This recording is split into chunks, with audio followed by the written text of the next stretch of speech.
Caleb Morrison hadn't prayed in 7 years. Not since the fever took his wife and son in the same cruel week. But when he heard children screaming through the blizzard and found 6 of them huddled around their bleeding mother in a broken wagon, a shadow of a man still chasing them through the snow, Caleb knew God was either giving him redemption or one final test. This is a story of survival second chances and the kind of love that rises from ashes. Stay until the end and comment your city below so I can see how far this story travels across the world.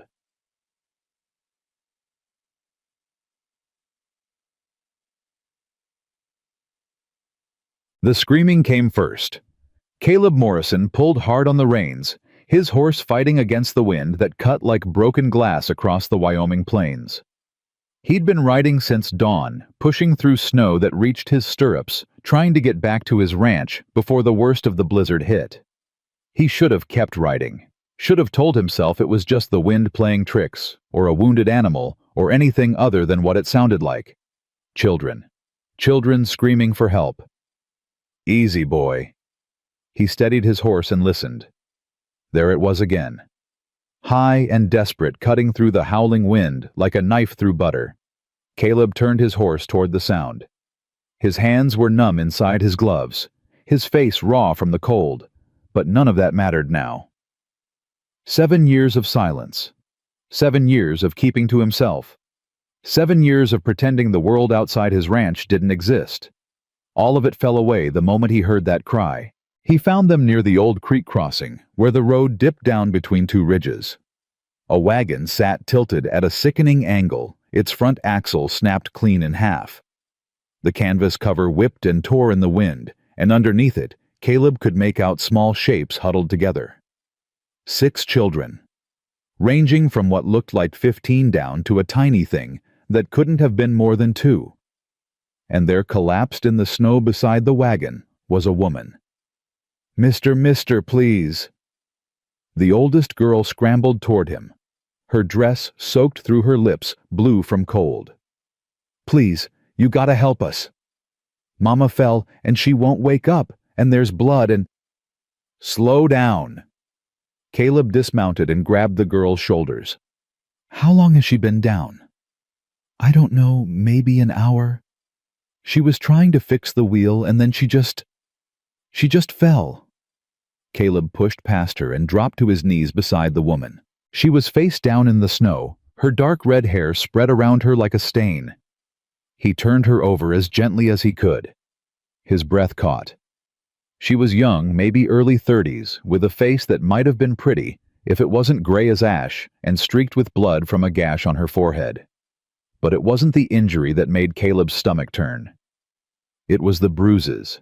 Fading yellow and purple marks circled her wrists like bracelets. A healing cut split her lower lip. And when her coat fell open, he saw more bruises on her collarbone, the kind that came from fingers gripping too hard. Someone had been hurting this woman. Recently. "Is she dead?" The oldest girl was beside him now, her voice cracking. "Please, mister, tell me she ain't dead." Caleb pressed 2 fingers to the woman's throat. For a terrible moment, he felt nothing. Then there. Weak and thready, but there. "She's alive." He looked at the girl. "What's your name?" "Hannah. Hannah Brennan." "All right, Hannah. I need you to be strong right now. Your mama needs you to be strong. Can you do that?" Hannah nodded, though her whole body was shaking. "Good. How many brothers and sisters?" 5. Elijah's 13. Grace is 10. Joseph is 7. Lily's 5. And baby Thomas is 2. 6 children. Caleb looked at them, huddled in the wagon. 6 pairs of terrified eyes staring back at him. The smallest one, the baby, was crying softly, his face red and chapped from the cold. "My ranch is about 4 miles north." Caleb lifted the woman into his arms. She weighed almost nothing, all bones and exhaustion. "Can you and your brother get the little ones there on foot?" "We'll crawl if we have to," Hannah said, and something in her voice told Caleb she meant it. "Elijah," he called toward the wagon. "Get out here. I need your help." A boy emerged from the canvas tall for 13, with dark hair and eyes that held more anger than fear. He looked at Caleb with suspicion, his jaw tight. "Who are you?" "Name's Caleb Morrison. I'm gonna help your mama, but I need you to help me get your brothers and sisters to my ranch. Can you do that?" Elijah's eyes moved to his mother unconscious in Caleb's arms, and something in his face crumbled. "Yes, sir." "The little ones ride my horse. You and Hannah walk with me. We move fast, we stop for nothing. Understood?" "Yes, sir." They set out into the blizzard. The 4 miles to Caleb's ranch felt like 40. The wind screamed around them, driving snow into their faces until they could barely see 3 feet ahead. The woman in Caleb's arms. Ruth Hannah had said her name was Ruth, hadn't stirred once, and her breathing was getting shallower by the minute. "Keep talking to me, Hannah." Caleb said, his voice rough against the wind. "Tell me about your family. Where were you headed?" "West." Hannah was struggling to keep up, but she didn't complain. "Mama said there was land out west, where nobody would find us, where we could start over. Find you who's looking for you." Hannah went quiet. "Hannah. Uncle Silas." The name came out like poison. "He's our daddy's brother. Daddy died 6 months ago in a mining accident, and Uncle Silas said we belong to him now. Said Mama had to marry him, or he'd take us kids away." Caleb's jaw tightened. "And your mama said no." "Mama said she'd die before she let him touch her or us again." Hannah's voice cracked. "So we ran. Been running for 3 weeks now. He keeps finding us, keeps catching up. Last town we stopped in, someone told him where we went. He was maybe half a day behind us when the wagon broke." Half a day. That meant he could still be coming. "How far back?" Caleb asked. "Don't know. The snow might have slowed him down, but—" Hannah looked at him with eyes too old for her face. "He don't give up easy, mister. He wants what he thinks is his." Caleb didn't answer. He just kept walking, holding Ruth tighter against the wind. They reached the ranch as the last gray light of day was dying. Caleb's cabin wasn't much, 4 walls, a roof, a fireplace that drew well, but right now it looked like a palace. "Elijah, get the door. Hannah, there's matches on the mantel. Get a fire going. The rest of you inside. Now." The children moved like they'd been given orders their whole lives, quick and quiet and scared. Caleb carried Ruth to the bed. His bed, the only bed, and laid her down as gently as he could. She was cold. Too cold. "Hannah, I need blankets. All of them. And heat some water." "Yes, sir." Caleb knelt beside the bed and started unlacing Ruth's boots. They were soaked through, probably frozen to her feet. He worked carefully, trying not to hurt her, but she didn't stir. "Is Mama gonna die?" He turned. The little girl Lily he remembered was standing in the doorway, clutching a rag doll that looked like it had seen better days. Her eyes were huge in her pale face. "No," Caleb said, and he meant it. "No, she ain't gonna die, not if I can help it." Hannah returned with an armful of blankets, and together they worked to get Ruth out of her wet clothes and into something dry. Caleb turned away while Hannah handled the more delicate parts, but he couldn't stop thinking about those bruises, about the man who had put them there. "She needs to warm up from the inside," Caleb said. "Body heat's the fastest way. Hannah, I need you and your brothers and sisters to lie down with her. Share your warmth." Hannah nodded and climbed onto the bed without hesitation. One by one, the other children followed, curling around their mother like puppies around a dam. Even the baby Thomas was tucked against her side, his crying finally quiet. Caleb pulled his only chair beside the bed and sat down. His muscles ached from carrying Ruth through the snow. His bones felt like ice, but he couldn't rest. Not yet. "Mr. Caleb!" It was Joseph, the 7-year-old, peering at him from the pile of children. "Yeah. Are you going to send us away?" The question hit Caleb harder than he expected. He looked at this boy, at all of them 6 children who'd been running for their lives with a mother who couldn't protect them from the man hunting them down. "No," Caleb said. "No, I ain't gonna send you away." Promise. Caleb thought about promises. Thought about the ones he'd made to Caroline to their son Samuel, promises he couldn't keep, because the fever took them anyway. He'd sworn off promises after that, sworn off caring about anything or anyone. But looking at Joseph's face, at the desperate hope in his eyes, Caleb found himself saying the words anyway. "I promise." Joseph smiled, the first smile Caleb had seen from any of them, and snuggled closer to his mother. The fire crackled. The wind howled outside, and Caleb sat watch over a family that wasn't his, waiting to see if their mother would live through the night. Ruth Brennan opened her eyes to an unfamiliar ceiling. For a moment, she couldn't remember where she was. Her head throbbed, her body ached, and there was a heaviness on her chest that made it hard to breathe.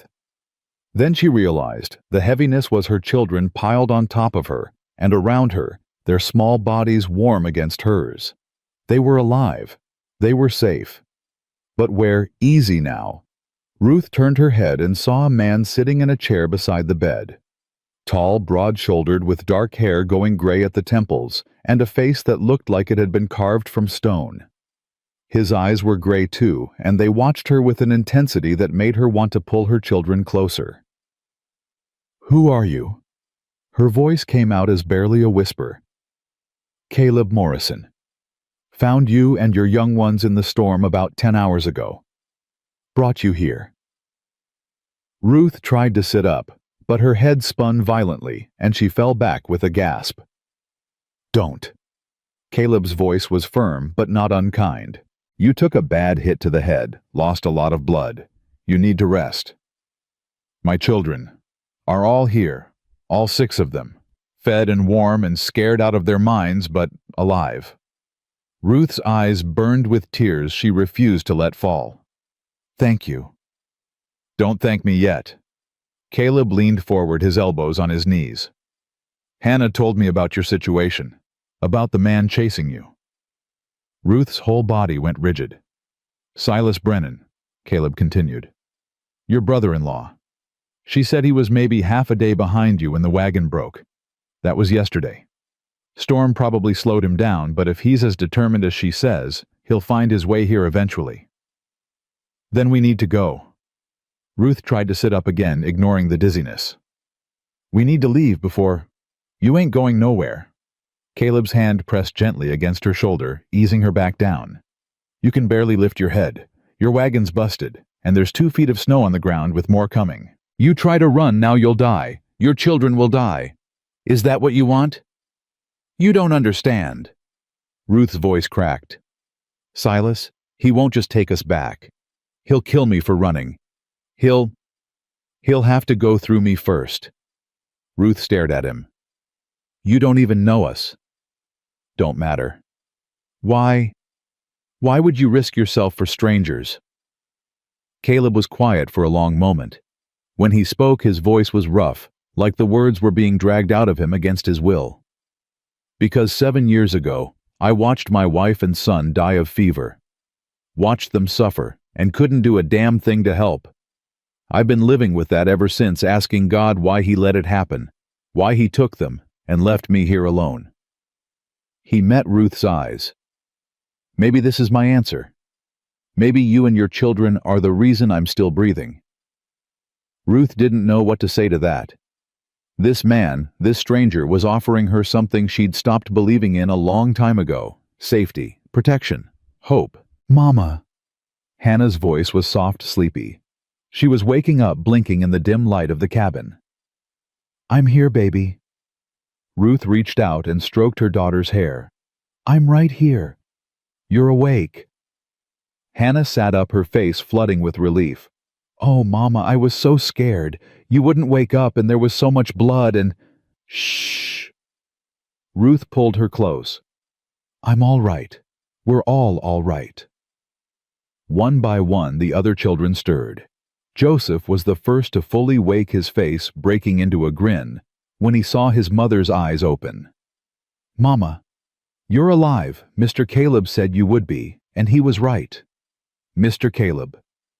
Ruth looked at the man in the chair. "I promised him you wouldn't die."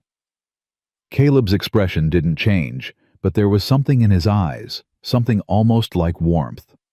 "Figured I better keep that promise." The morning passed in a blur of activity. Caleb made breakfast cornmeal porridge with the last of his salt pork, and the children fell on it like wolves. Ruth watched them eat, her heart breaking at how thin they'd become, how hungry. "When's the last time they had a proper meal?" Caleb asked quietly, standing beside her. 3 days ago, maybe 4. We've been rationing what little we had." "And when's the last time you ate?" Ruth didn't answer. She didn't need to. Caleb disappeared into what looked like a root cellar and came back with a jar of preserved peaches. He set it in front of Ruth without a word. "I can't take your eat. It wasn't a request. You're no good to those children if you're dead on your feet." Ruth ate. The peaches were sweet, almost painfully so, after days of nothing but hard bread and melted snow. She felt Caleb watching her, and something about his gaze made her uncomfortable. Not because it was threatening, because it wasn't. "You keep looking at me like you're waiting for something," she said finally. "Just wondering." "Wondering what?" "How a woman with 6 children and bruises all over her body still has fight left in her eyes." Ruth set down the jar. "You want to know about the bruises? Only if you want to tell me." She didn't want to tell him, didn't want to tell anyone. But something about this quiet man with his sad eyes and gentle hands made her feel like maybe, just maybe, it was safe to speak. "Thomas, my husband. He wasn't a bad man," she began. "Weak, maybe. Scared of his own shadow. But not bad. The problem was his brother. Silas." "Silas." Ruth's hands clenched in her lap.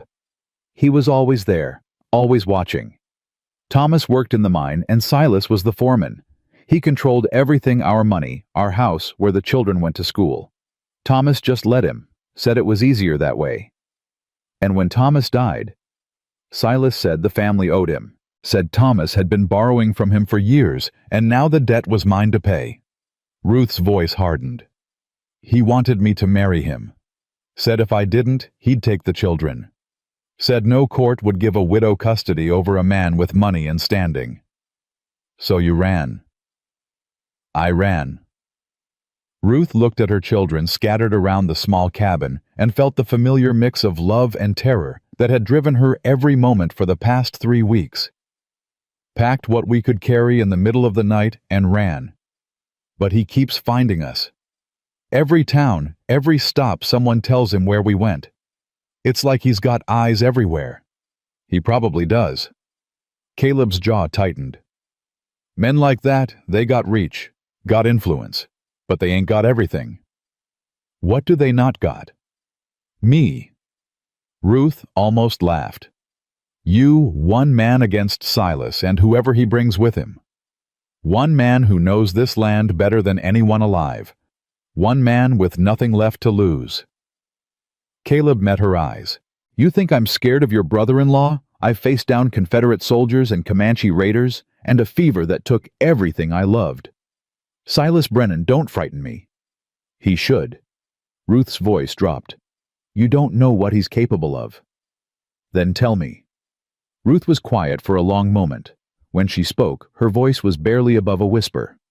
"The night before we ran, he came to our house.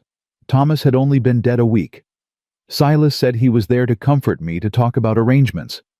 But when I told him I wouldn't marry him, he—" She stopped, swallowing hard.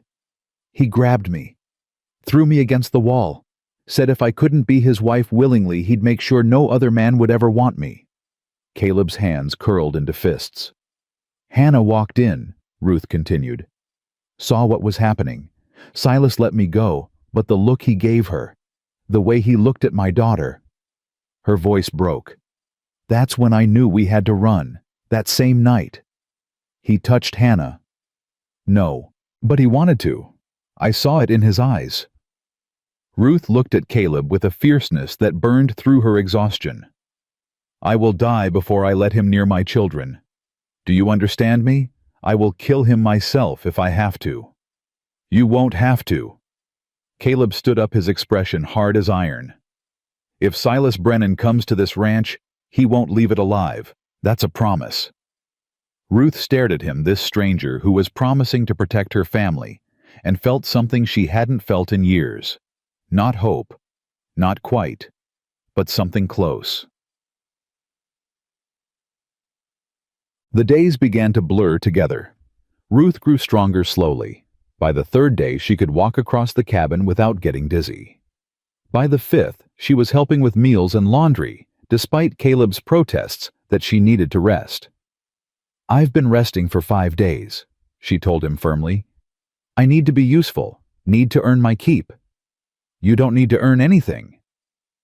"Yes, I do." Ruth looked at him with those fierce green eyes. "I'm not charity, Mr. Morrison. I'm not some helpless creature you rescued from the snow. I'm a woman who takes care of her family, and I will not be a burden." Caleb almost smiled. Almost. "Fine. You can help with the cooking. But if you start feeling poorly, you sit down. Understood?" Understood. The children, meanwhile, were adapting faster than Ruth had dared hope. Joseph followed Caleb everywhere, peppering him with questions about horses and cattle and guns. Grace found paper and charcoal somewhere and spent hours drawing pictures of the snow-covered landscape. Even baby Thomas had stopped crying, so much content to toddle around the warm cabin with his thumb in his mouth. But Elijah worried her. Her oldest son spent most of his time alone, either staring out the window or chopping wood with a violence that made Ruth's chest tight. He barely spoke, and when he did, his voice was sharp, angry. "Elijah!" Ruth found him behind the barn, attacking a log with an axe. "We need to talk." "Nothing to talk about." "I disagree." Elijah swung the axe down hard, splitting the log clean in half. "What do you want, Ma?" "I want to know what's going on in your head." "Nothing's going on in my head." "Elijah Thomas Brennan, don't you lie to me." Her son stopped. His shoulders were heaving, his breath coming in white puffs in the cold air. When he turned to face her, there were tears in his eyes. "It's my fault," he said. "All of this. It's my fault." "What are you talking about?" "Uncle Silas, the last town. I went to get supplies, and this man started asking questions about where we came from, where we were going. I didn't think nothing of it. Just talked to him like he was being friendly." Elijah's voice cracked. "But he wasn't being friendly, was he? He was working for Uncle Silas. That's how Silas found us. Because I was too stupid to keep my mouth shut." Ruth's heart shattered. "Oh, baby." She crossed to him and pulled him into her arms, even though he was taller than her now, even though he tried to pull away. "That wasn't your fault. None of this is your fault." "Yes, it is." "No." Ruth held him tighter. "Silas has been tracking us from the beginning. He's got money connections, people who owe him favors. Even if you hadn't talked to that man, he would have found another way." "But listen to me." Ruth pulled back and gripped her son's face in her hands. "You are 13 years old. You have been braver and stronger than any boy your age should have to be. You've helped me protect your brothers and sisters every single day since we left. If anyone's to blame for what's happened to this family, it's me." "You ma know. I married your father." Ruth's voice was heavy with old guilt. "I knew what Silas was like, knew he was dangerous. But I told myself it would be fine, that Thomas would protect us. And when he didn't, when he couldn't, I stayed anyway. For years. That's on me, Elijah, not you." Elijah was crying now, really crying the way he hadn't since he was a little boy. "I don't want him to find us," he whispered. "I don't want to go back." "We're not going back. Ever. But what if he... Then we'll fight." Ruth wiped her son's tears with her thumbs. "We didn't come all this way to give up now, and that man in there, Mr. Morrison, he's going to help us. I believe that."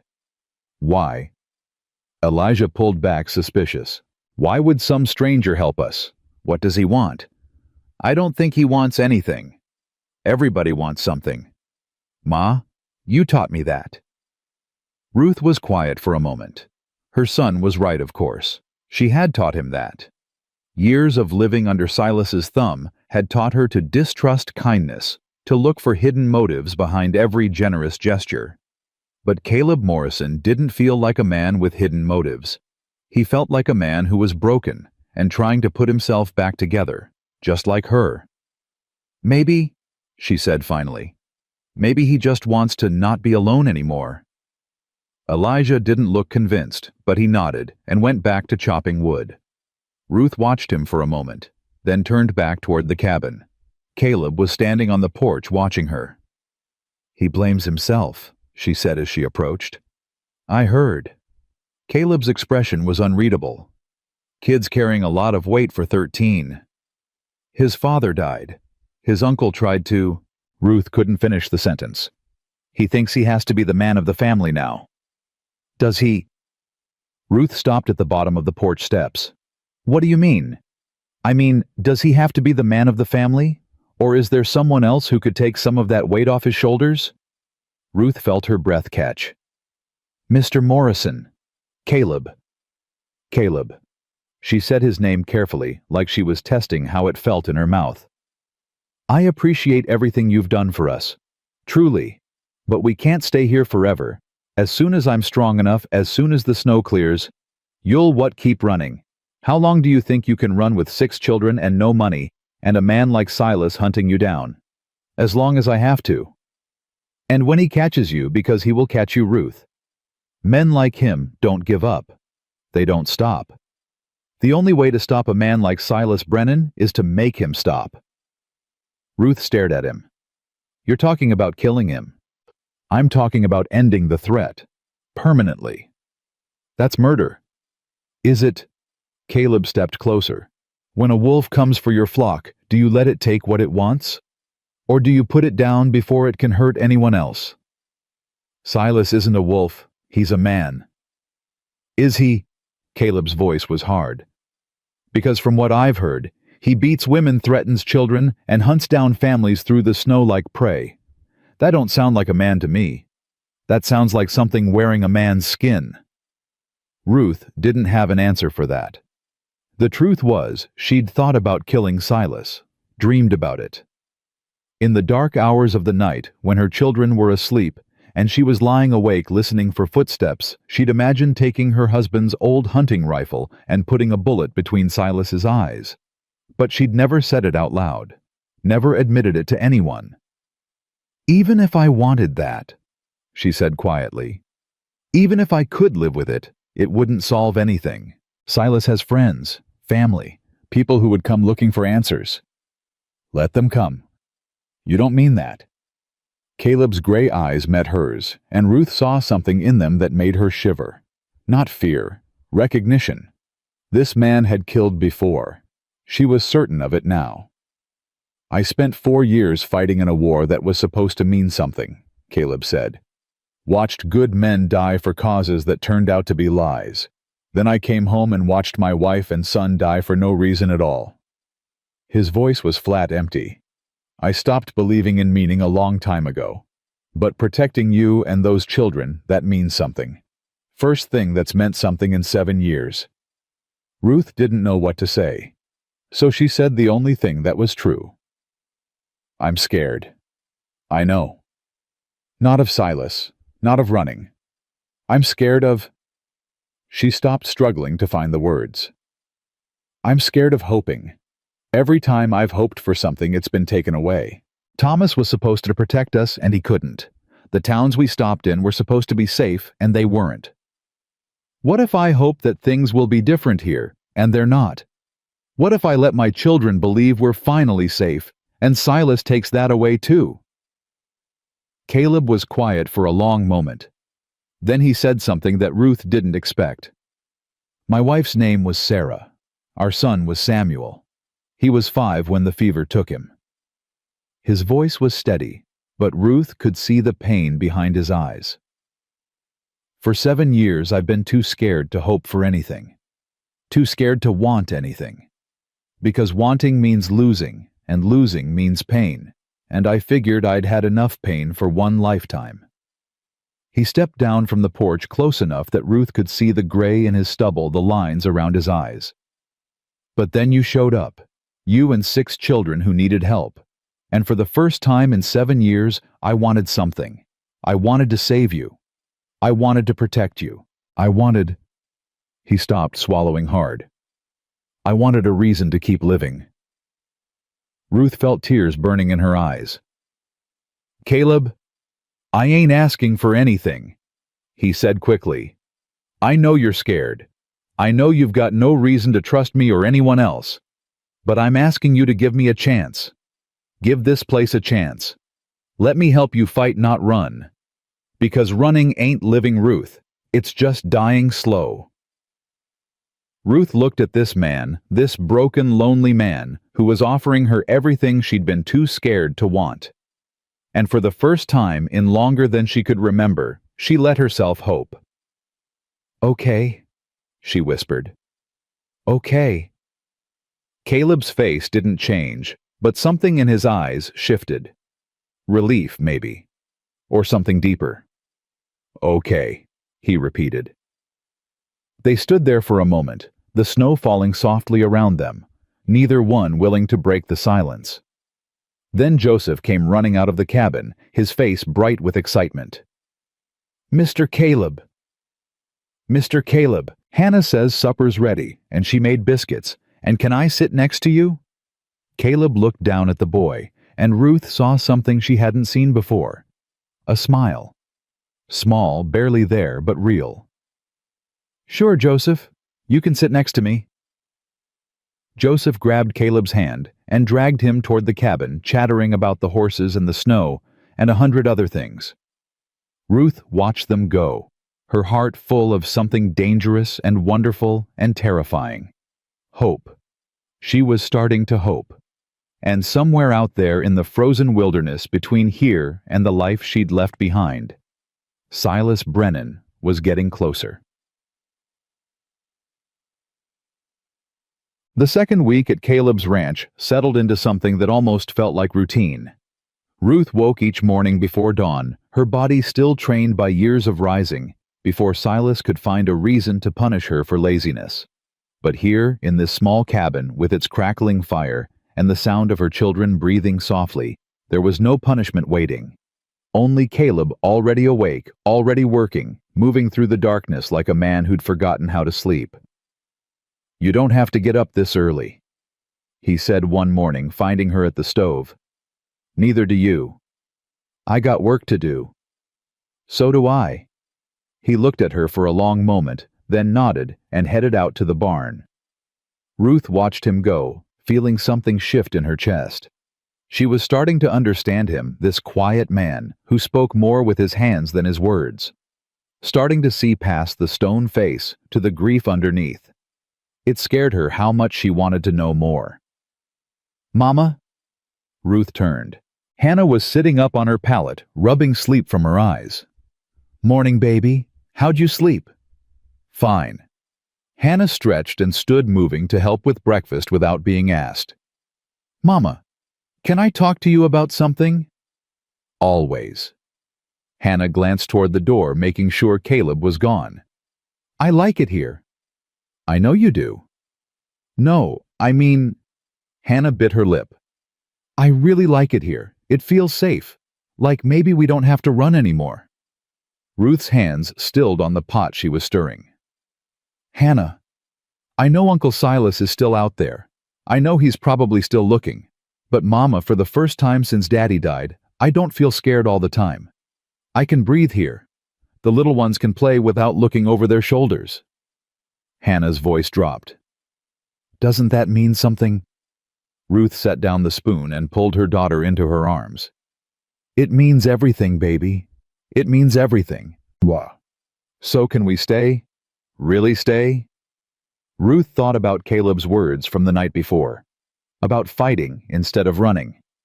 About giving this place a chance. We'll see, she said. We'll see. The morning passed quickly. Ruth made breakfast while Hannah woke the other children.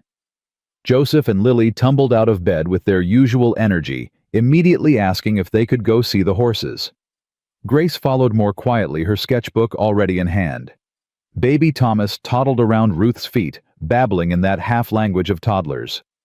Only Elijah stayed in bed, his back to the room. Elijah. Ruth touched his shoulder. Time to get up. I'm tired. You've been tired for 3 days. Come eat something. Not hungry.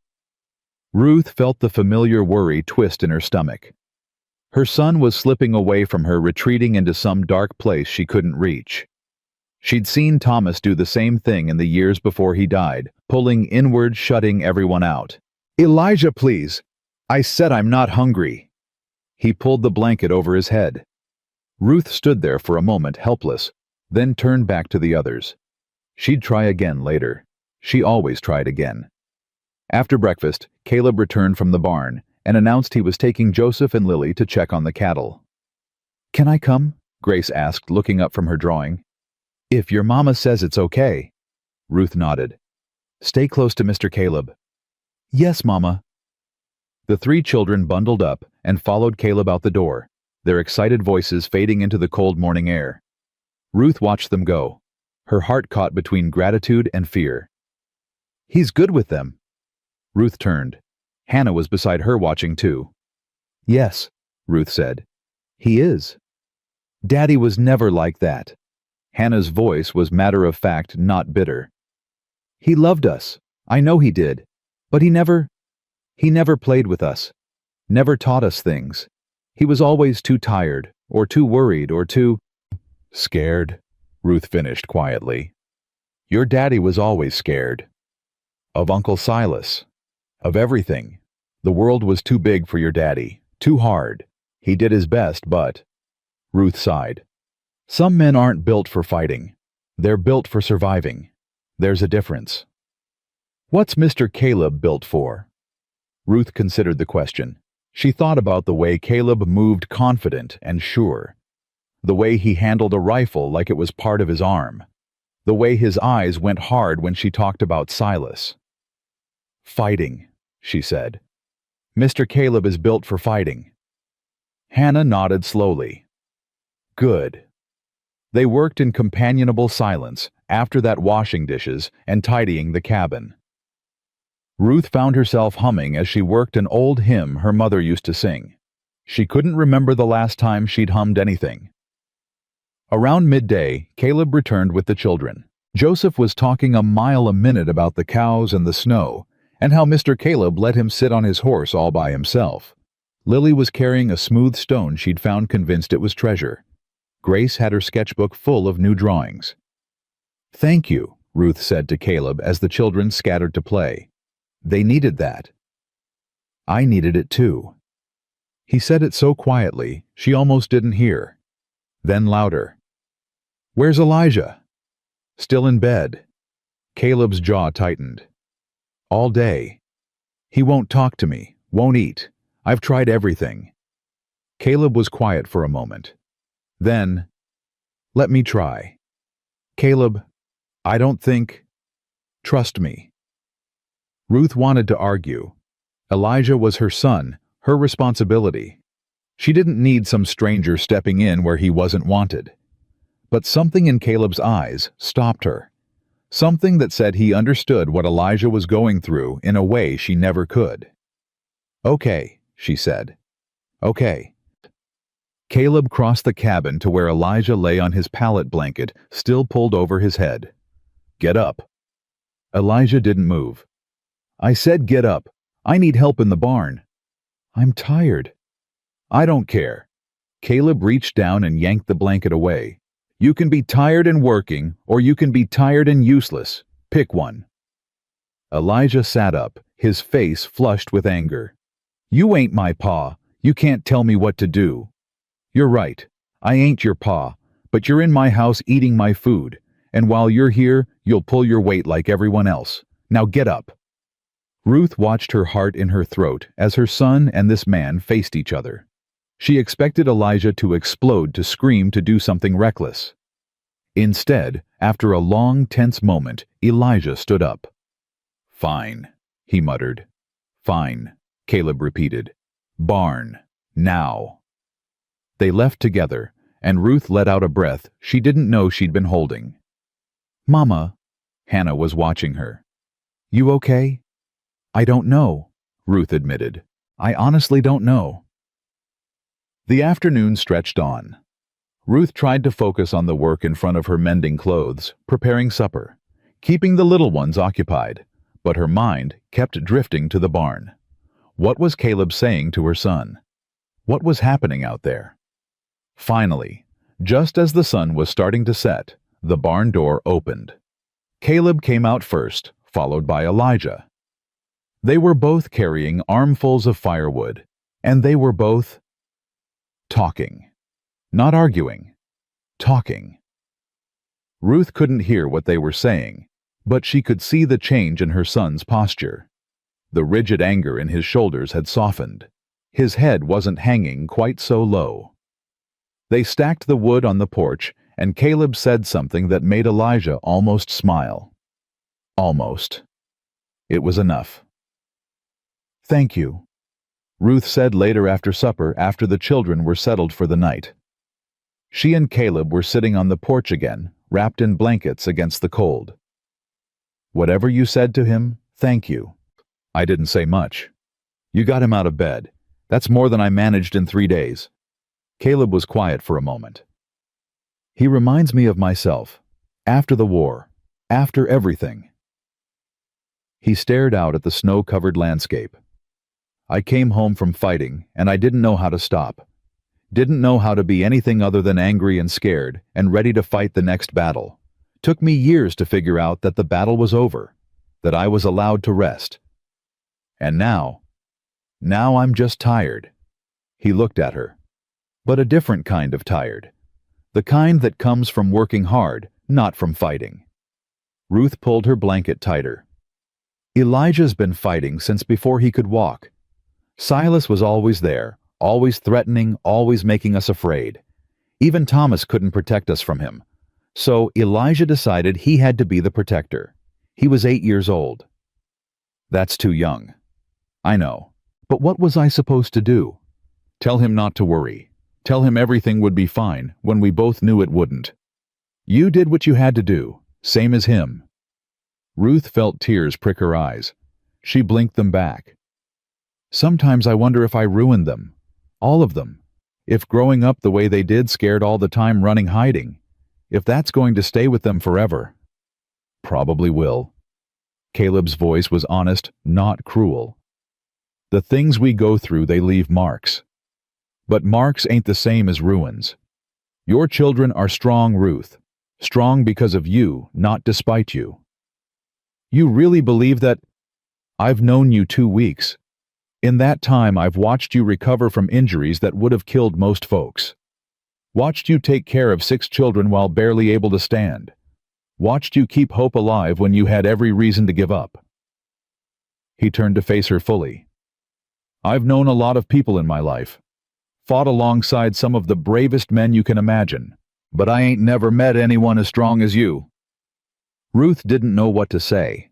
No one had ever talked to her like that before. Not Thomas, who was always too worried about his own weakness to see her strength. Not her parents, who had sold her to the highest bidder when she was barely 16. Not anyone. "You don't know me," she whispered. "I'm starting to." They sat in silence after that, but it wasn't uncomfortable. It was the silence of 2 people who understood each other, who didn't need words to fill the space. When Ruth finally went inside to sleep, she found herself smiling. She couldn't remember the last time she'd smiled for no reason. The 3rd week brought a change in the weather. The snow stopped falling, and the sky cleared to a brilliant, painful blue. Caleb said it was a good sign that the worst of the winter might be over. Ruth wasn't sure she believed him, because with the clear weather came other things. A stranger passing through who asked too many questions at the general store in town. A report of a man matching Silas's description, seen at a ranch 20 miles south. He was getting closer. She could feel it. We need to talk about what happens when he comes, Caleb said one evening after the children were asleep. Ruth's stomach clenched. I know. I've been thinking. There's a root cellar under the barn. It's dry, secure, big enough to hide 7 people if needed. If Silas shows up, you take the children there, and you stay there until I come get you. And what will you be doing? Whatever needs doing. Ruth shook her head. No, I'm not hiding in a hole while you fight my battles. Ruth. No. She stood up, her hands shaking. I've spent my whole life hiding. Hiding from Silas, hiding from the truth, hiding from everything that scared me. I'm done hiding, Caleb. If Silas comes here, I'm going to face him.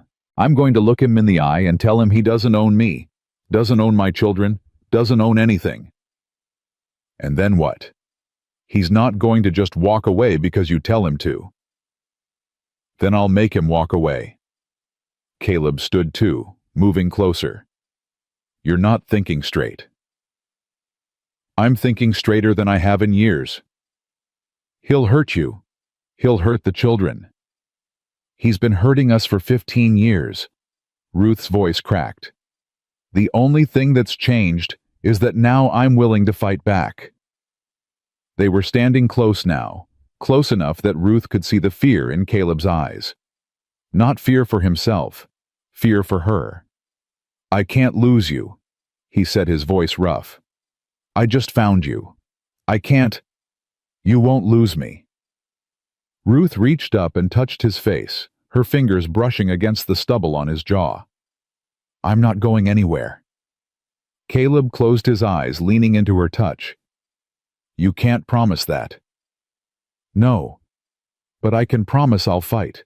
For myself, for my children, for... She hesitated. For whatever this is between us.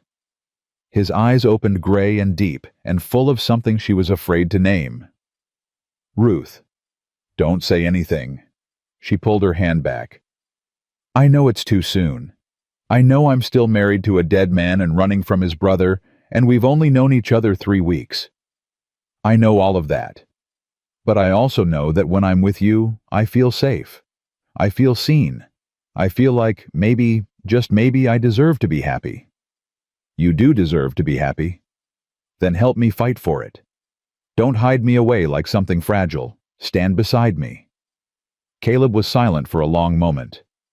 Ruth could see the war happening behind his eyes, the need to protect battling against her, need to be seen as an equal. Finally, he nodded. Okay, he said. We fight together. Together. The word hung between them like a promise.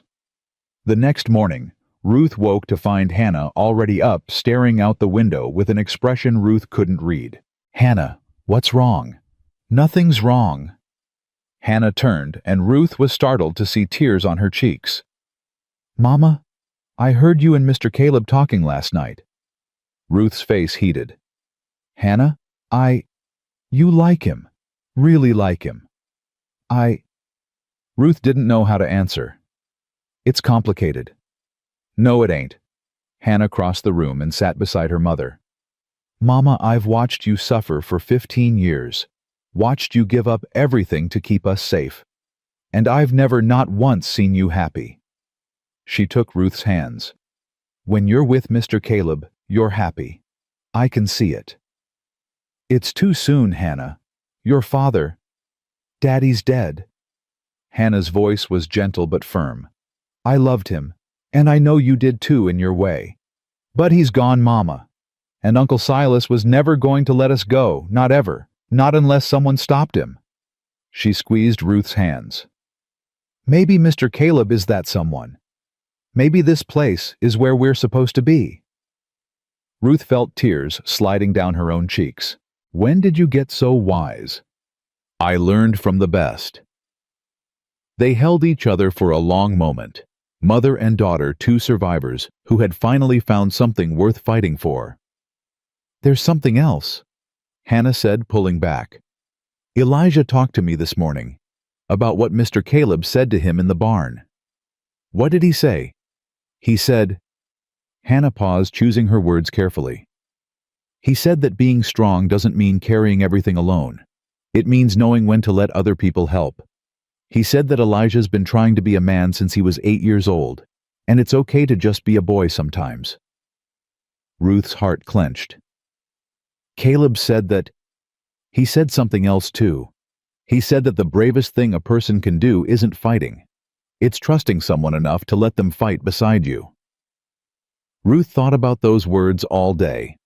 Thought about all the years she'd spent fighting alone, protecting her children alone, surviving alone. She'd been so focused on keeping everyone safe that she'd forgotten what it felt like to have someone in her corner. But Caleb was in her corner now, and she was starting to believe he might stay there. That evening she found him in the barn brushing down his horse. She stood in the doorway for a moment watching him work. His movements were gentle, careful, the same way he was with her children. "You gonna stand there all night?" he asked without turning around. "Maybe." He looked at her, then a hint of a smile on his face.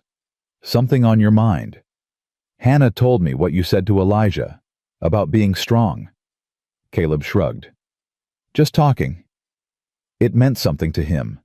It meant something to me, too. He set down the brush and turned to face her fully. "Ruth." "I've been thinking," she interrupted, "about what you said, about fighting together. And I realized something." She stepped closer. "I've never had a partner before. Not really. Thomas he was there, but he wasn't with me. Do you understand? He was in the same house, but he wasn't in the same fight." "I understand. I don't want that again. If we're going to do this, whatever this is, I need you to be with me. Not protecting me from the sidelines, not hiding me away. With me." Caleb's expression softened. "I ain't good at standing back." "Neither am I. Might cause some problems." "Probably will." He took another step toward her, close enough now that she could feel the warmth radiating off him. "I ain't been with anyone since Sarah. Ain't wanted to be. And now? Now I want things I ain't let myself want in 7 years. His hand came up, brushing a strand of hair from her face. "You changed something in me, Ruth Brennan. Something I thought was dead and buried. Is that a good thing?" "I think so." His thumb traced along her cheekbone. "Scares the hell out of me, but I think so." Ruth leaned into his touch. "I'm scared too." "Then we'll be scared together." She almost laughed. Almost. "That's your solution. Being scared together. Only solution I got."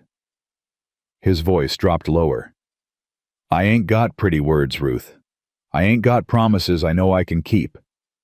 All I got is this. Me. Standing here.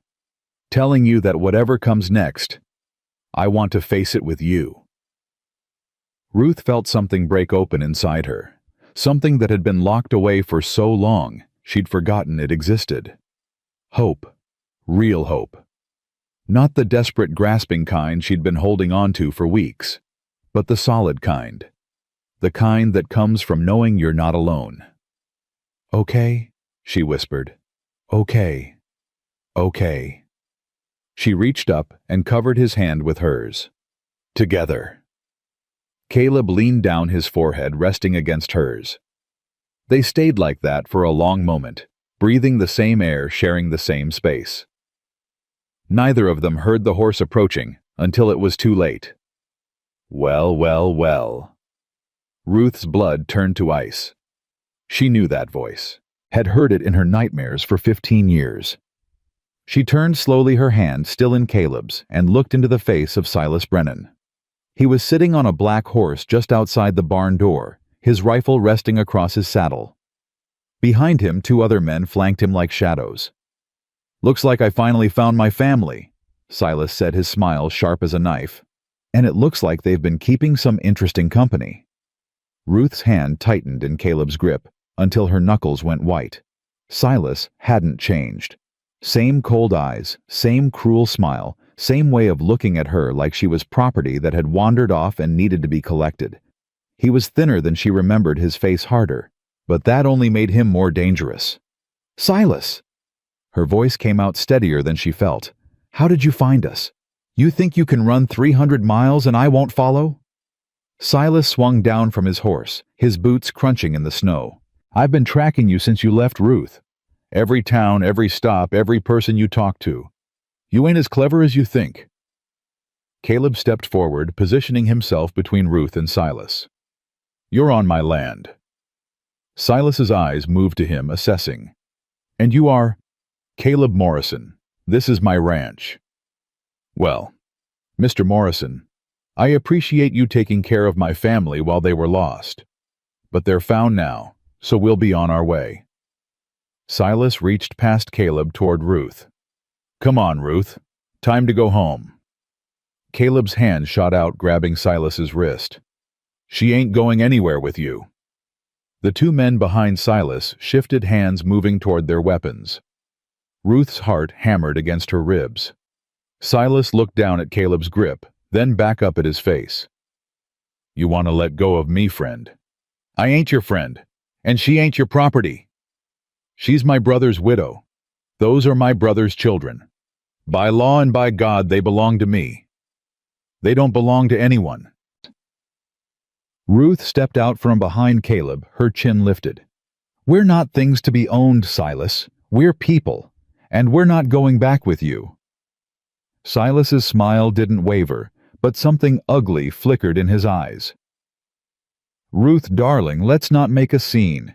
You've had your little adventure. You've run, you've hidden, you've even found yourself a new man to warm your bed. I understand. You were grieving, but the grieving's over now. The only thing that's over is your hold on us." "Is that what you think?" Silas laughed, a cold sound that made Ruth's skin crawl. "You think you can just walk away. After everything I've done for you, I kept a roof over your head for 15 years, put food in your children's mouths, gave Thomas work when no one else would hire him. You kept us trapped," Ruth spat. "You controlled everything. Our money, our home, our lives. Thomas couldn't even take the children to church without your permission. I was protecting you. You were owning us." Silas's expression hardened. "Careful, Ruth." "Or what?" She stepped closer, her fear transforming into something hotter, something that had been building for 15 years. "You'll hit me. Throw me against a wall. Put bruises on my arms where people can't see." She pulled up her sleeve, showing the fading marks on her wrist. "You already did all that, Silas. You did it the night before I left. You remember when I told you I'd never marry you?" Caleb's whole body went rigid beside her. Silas's eyes narrowed. "You're making things up. Telling stories to make yourself look like the victim." "I'm telling the truth. For the first time in 15 years, I'm telling the truth." Ruth's voice shook but didn't break. "You terrorized me. You terrorized my children. And when Thomas died, you thought you'd finally get what you always wanted. Me. Broken. Obedient. Yours. You are mine. I was never yours, and I never will be." The silence that followed was absolute. Even the wind seemed to hold its breath. Then Silas moved. It happened so fast, Ruth barely saw it. One moment he was standing there, the next, his hand was around her throat, squeezing, lifting her onto her toes. "You think you can talk to me like that?" His voice was low, dangerous. "You think some rancher with a hero complex is going to save you? Nobody saves you, Ruth. Nobody ever saves you." Ruth couldn't breathe, couldn't speak. Black spots danced at the edge of her vision. Then Silas was on the ground, and Caleb was standing over him, his fist bloody. "Touch her again." Caleb said, his voice flat and cold. "And I'll kill you." Silas's men drew their weapons, but Caleb didn't even flinch. His eyes stayed locked on Silas, who was struggling to his feet, blood streaming from his nose. "You broke my nose." Silas sounded more surprised than angry. "I'll break more than that if you don't get off my land." "Your land." Silas wiped blood from his face. "This ain't about land. This is about family. My family." "They ain't your family." Ruth's voice was raw, her throat already bruising, but she forced the words out. Thomas was your family. I was just the woman you wanted to own. And the children, you never cared about them. You just wanted leverage. Ruth, no. She moved to stand beside Caleb, her shoulder touching his. I'm done listening to you. I'm done being afraid of you. You want to take me back, you'll have to kill me first, because I'm not going, not today, not ever. Silas stared at her, and for the first time, Ruth saw something other than arrogance in his eyes. Uncertainty. He hadn't expected this. Hadn't expected her to fight back, to stand her ground, to have someone standing with her. All those years he'd counted on her fear, her isolation, her belief that she had no options. He'd been wrong. You're making a mistake, Silas said finally. A big mistake. Maybe. But it's mine to make. Silas looked at Caleb, then back at Ruth. This ain't over. Yes, it is. Caleb's voice was iron. You come back here, you won't leave alive. That's not a threat. That's a promise. Big words from a man with 2 guns pointed at him. I've had worse odds. Something in Caleb's voice made Silas pause, made him look at this rancher more carefully. Ruth could see him calculating, weighing his options. Fine, Silas said at last. We'll go, for now. He mounted his horse, his men following suit. But this ain't finished, Ruth. You and me, we got unfinished business, and I always collect what's owed to me. He turned his horse and rode away, his men flanking him. Ruth watched until they disappeared over the ridge, until she couldn't hear the hoofbeats anymore. Then her legs gave out. Caleb caught her before she hit the ground, his arms wrapping around her, holding her up when she couldn't hold herself. I've got you, he murmured into her hair. I've got you. The children. Her voice was hoarse. I have to check on the children. They're inside. They're safe. But Silas, he's gone, for now. Ruth pulled back, looking up at Caleb's face.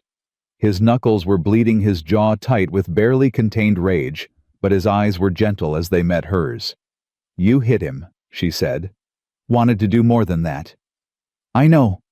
She touched his chest, feeling his heart pound against her palm. Thank you. Don't thank me yet. He'll be back. I know that too. They stood there for a moment, holding each other in the fading light, 2 people who had found something worth protecting. Then Ruth heard screaming from the cabin. She ran. Her legs were shaking. Her throat was burning, but she ran. Caleb was right behind her, his longer strides eating up the distance. The cabin door was open. Ruth burst through it and found her children huddled in the corner, Hannah standing in front of them like a shield. But they weren't looking at the door. They were looking at Elijah. Her son was standing by the window, Caleb's rifle in his hands, his face white as chalk. Elijah! Ruth stopped in the doorway. Put the gun down. I almost shot him. Elijah's voice was shaking. I had him in my sights. I could have killed him. But you didn't. I wanted to. Tears were streaming down his face. I wanted to so bad, Ma. I wanted to make him pay for everything he did to us. Ruth crossed the room slowly, carefully. I know, baby. I know. Why didn't you let me? He deserves to die. After everything. Elijah, look at me. Ruth reached him and gently, so gently, took the rifle from his hands. If you had killed him, it would have destroyed you. Not because he doesn't deserve it, but because you're not a killer. You're a good boy, a brave boy, and I won't let Silas turn you into something you're not. Elijah collapsed into her arms, sobbing. I hate him. I hate him so much. I know, so do I. Caleb took the rifle and set it aside, then moved to check on the other children. Ruth could hear him talking to them in low, soothing tones, but she couldn't focus on the words. All she could do was hold her son as he cried. It's okay, she whispered. We're okay. We're all okay.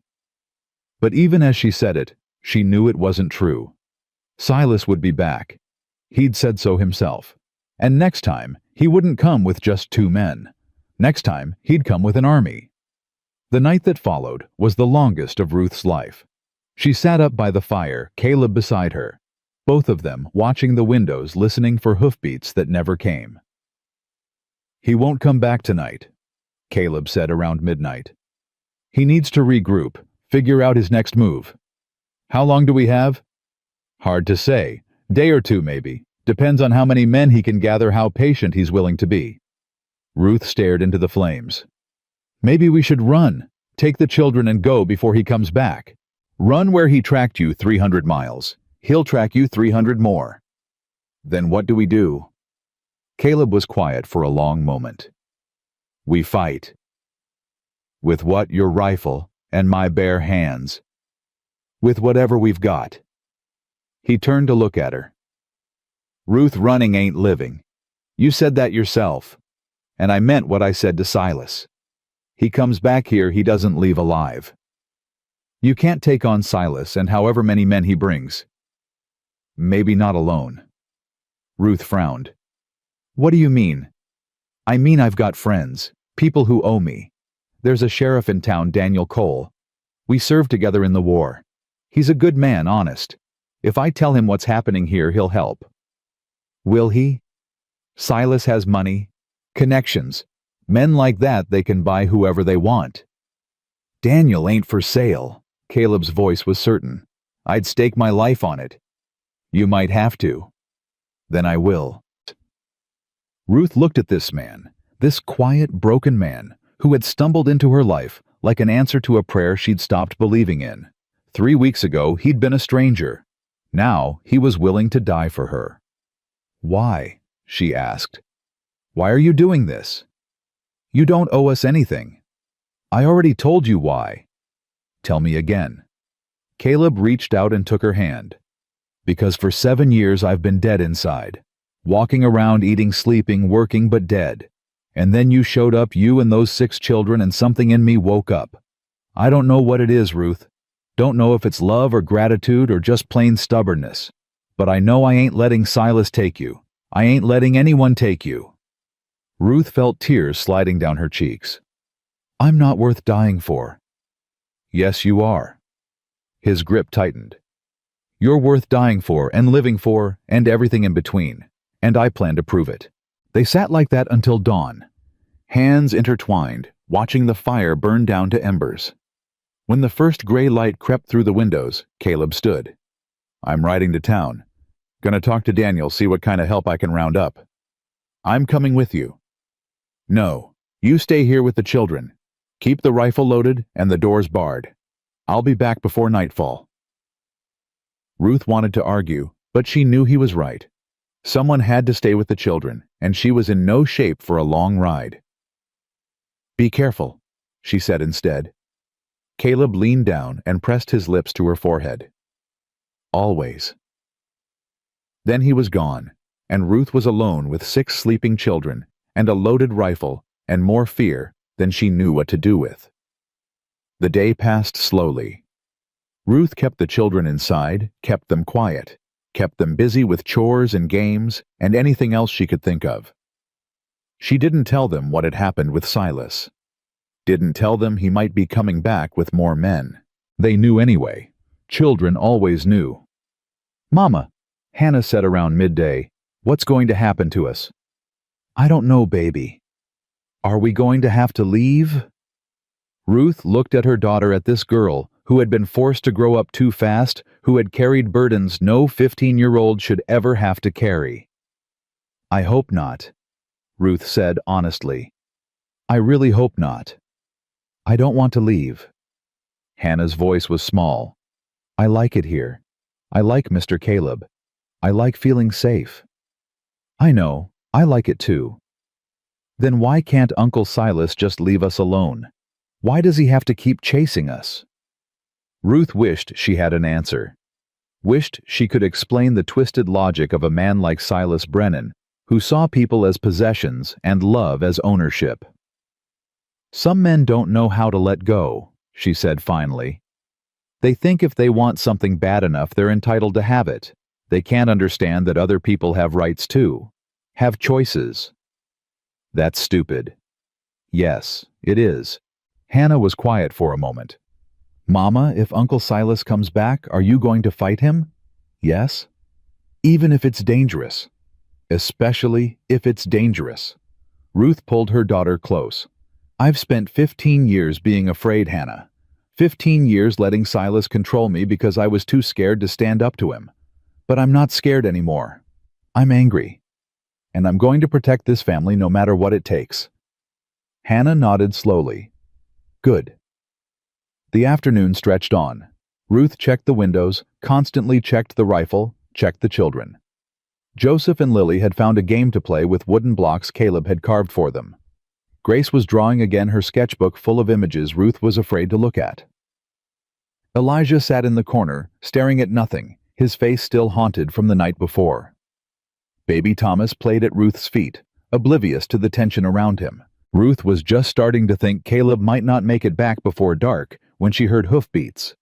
She grabbed the rifle and moved to the window, her heart pounding. But it wasn't Silas. It was Caleb riding hard, and behind him came 3 other riders. Ruth recognized one of them from town, a tall man with a badge on his chest. She opened the door as they rode up. Ruth, this is Sheriff Daniel Cole. Caleb dismounted, his face grim. He's got news. The sheriff tipped his hat. Ma'am, wish we were meeting under better circumstances. What news? Ruth's stomach was tight with dread. Silas Brennan's been busy. Daniel climbed down from his horse. He's been spreading word all over the county that you kidnapped his brother's children. Says you're an unfit mother, says you ran off with them to shack up with another man. He's got a judge in his pocket who's issued a warrant for your arrest. Ruth felt the ground tilt beneath her feet. A warrant? For kidnapping and endangering minors. Daniel's voice was apologetic. Ma'am, I don't believe a word of it. But the law's the law. If Silas comes here with that warrant, I won't be able to stop him from taking those children. No. The word came out like a bullet. No. He can't have them. I'm not saying he should. I'm saying we need to be smart about how we handle this. Daniel looked at Caleb. I've got 2 deputies who'll stand with us. That makes 5 against however many men Silas brings. It ain't great odds. Better than nothing, Caleb said. There's another option. Daniel's eyes moved back to Ruth. You could come with me. Voluntary-like. Let me take you into town, put you in protective custody until we can sort this out proper. Get a real judge to look at the case, not some bought and paid for puppet. And my children? They'd stay here, with Caleb and my deputies. Ruth shook her head violently. No, I'm not leaving them. Ma'am? I said no. She stepped closer to the sheriff, her chin up. I've been separated from my children before. I know what Silas does when I'm not there to protect them. I know what he's capable of. Her voice dropped. I am not leaving them. Not for an hour, not for a minute, not for anything. Daniel looked at Caleb, who shrugged. Told you she'd say that. Had to try. Daniel sighed. All right then, we do this the hard way. I'll send my deputies out here tonight. We'll set up a perimeter, keep watch. When Silas comes, we'll be ready. What about the warrant? Ruth asked. I'll worry about the warrant. You worry about keeping those children safe. Daniel's expression softened. Ma'am, I've known Caleb Morrison for 20 years. He's the best man I know. If he says you're worth protecting, that's good enough for me. Ruth felt tears threatening again. Thank you, Sheriff. Don't thank me yet. We haven't won anything, but we will. He turned back to his horse. I'll be back at sundown with my men. Until then, keep your heads down and your powder dry. He rode off with the other 2 men, leaving Ruth and Caleb standing in front of the cabin. It's not enough, Ruth said quietly. 5 men against Silas and whoever he brings. It's not enough. It's what we've got. Caleb. He turned to face her, his hands coming up to cup her face. Listen to me. I've been in worse spots than this. I've faced down armies with nothing but a rifle and a prayer. And you know what, I'm still here. Still standing. Still fighting. This is different. No, it's not. His thumbs brushed away tears she didn't know she'd been crying. This is exactly the same. We've got something worth fighting for. We've got each other. And we've got the truth on our side. The truth doesn't stop bullets. No, but it stops fear. And fear's the only weapon Silas has left. Ruth wanted to believe him. Wanted to believe that truth and love and righteousness were enough to defeat a man like Silas Brennan. But she'd spent too long in the real world to believe in fairy tales. "What happens if we lose?" she whispered. Caleb's jaw tightened. "We won't. But if we do, then I'll die protecting you, and Silas will have to kill me before he touches a hair on any of those children's heads." Ruth closed her eyes. "I don't want you to die." "Then I won't." His voice was gentle, but certain. "I've got too much to live for now."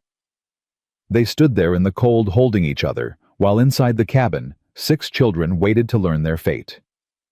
Somewhere out there, Silas Brennan was gathering his forces. And somewhere inside Ruth, a fire was burning. She had spent 15 years being afraid. She wasn't afraid anymore. She was ready. The deputies arrived at sundown, 2 men named Cooper and Hayes, who looked like they'd seen their share of trouble. They nodded to Ruth, spoke quietly with Caleb, and took up positions around the property without being asked. Ruth watched them from the window, her hand resting on the rifle that hadn't left her side since morning. "Mama." Hannah was beside her, her face pale in the fading light. "The little ones are scared." "I know, baby. I am too. What do I tell them?" Ruth turned from the window and looked at her daughter, at this girl who had been carrying adult burdens since she was 10 years old.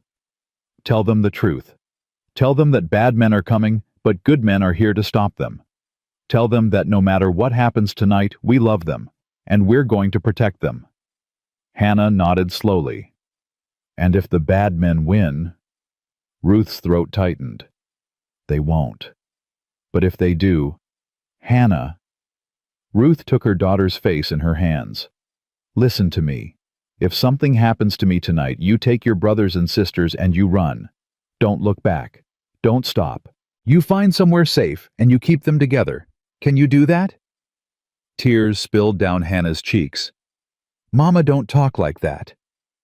"I need to know you can do it, Hannah. I need to know that whatever happens, my children will be okay." Hannah was quiet for a long moment.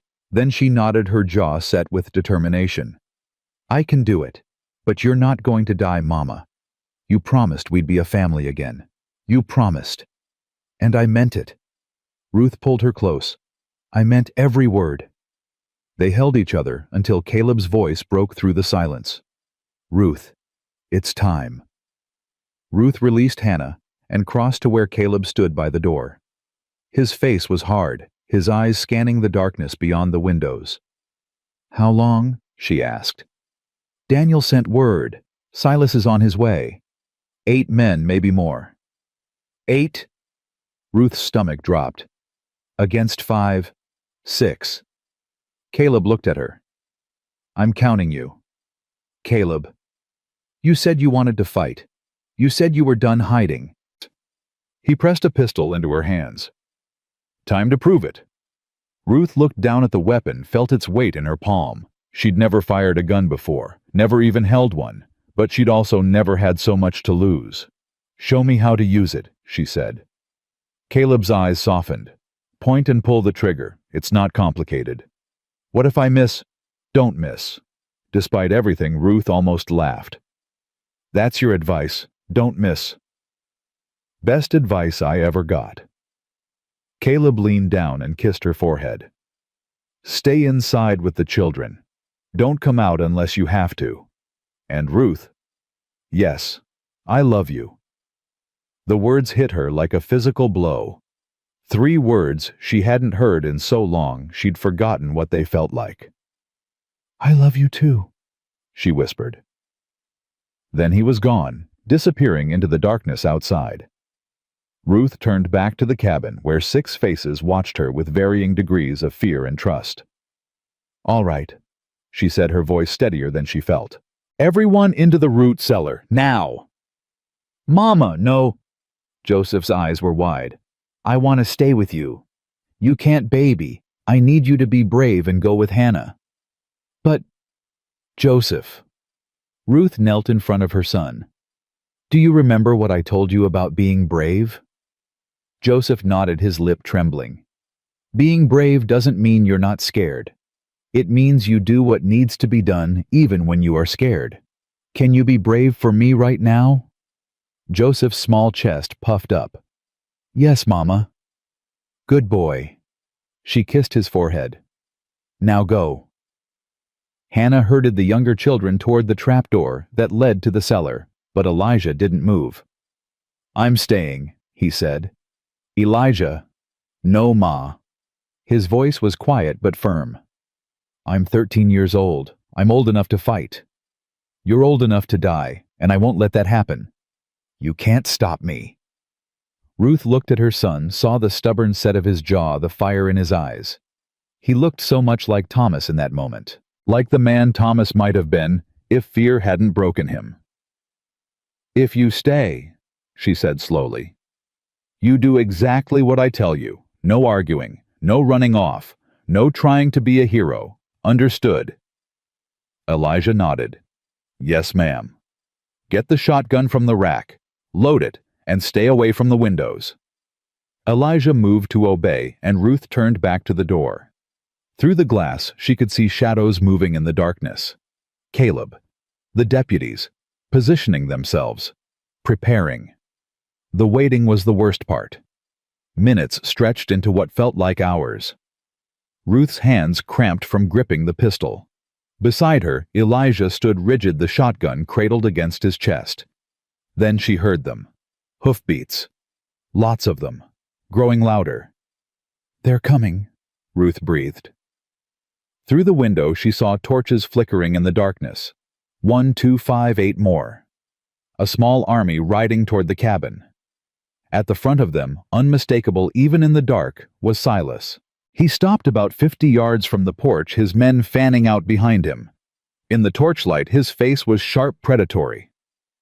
"Ruth." His voice carried through the cold night air. "I know you're in there. Come out.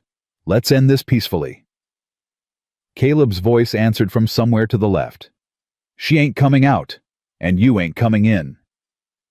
Silas laughed. "Morrison, I should have known you'd be playing hero. Tell me, does she know about your past? About what you did in the war?" Ruth saw Caleb stiffen, but he didn't respond. "Ask him about Lawrence," Silas continued. "Ask him about the things he did to Confederate prisoners. Ask him how many men he killed in cold blood. That's enough." Sheriff Cole stepped forward, his badge glinting in the torchlight.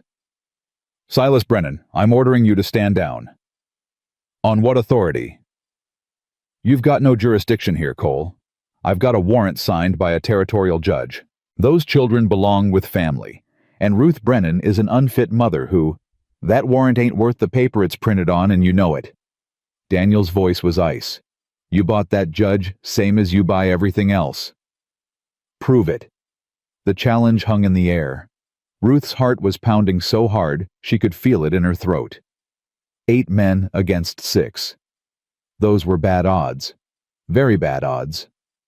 But then, something unexpected happened. Another voice came from the darkness. A woman's voice, old but strong. "I can prove it." Everyone turned. From behind Silas's men emerged a figure Ruth hadn't seen in years. Agnes Holloway, the widow who lived on the edge of town. She was riding a mule of all things, and she looked like she hadn't slept in days. "Agnes," Silas's voice was uncertain. "What are you doing here?" "What I should have done 15 years ago." Agnes climbed down from her mule and walked toward the cabin, ignoring the guns pointed at her. "Sheriff Cole, I've got something you need to see." She reached into her coat and pulled out a bundle of papers yellowed with age. "These are letters," she said. "Letters Thomas Brennan wrote to me before he died. Letters describing what his brother did to his wife and children. The beatings, the threats, the way Silas controlled every aspect of their lives. Ruth's breath caught. Thomas had written to Agnes. Thomas and I were friends. Agnes continued. He came to me when he couldn't take it anymore, told me everything, asked me to hold on to these letters in case something happened to him. She looked at Silas with undisguised contempt. He knew you'd come for Ruth eventually. He knew you'd try to take what wasn't yours. Silas's face had gone white. Those letters don't prove anything. They prove motive. They prove pattern. And they'll be enough for a real judge to throw out that warrant and issue one for you instead. Agnes handed the papers to Sheriff Cole. Assault, intimidation, false imprisonment. It's all there, documented by a man too scared to speak up while he was alive.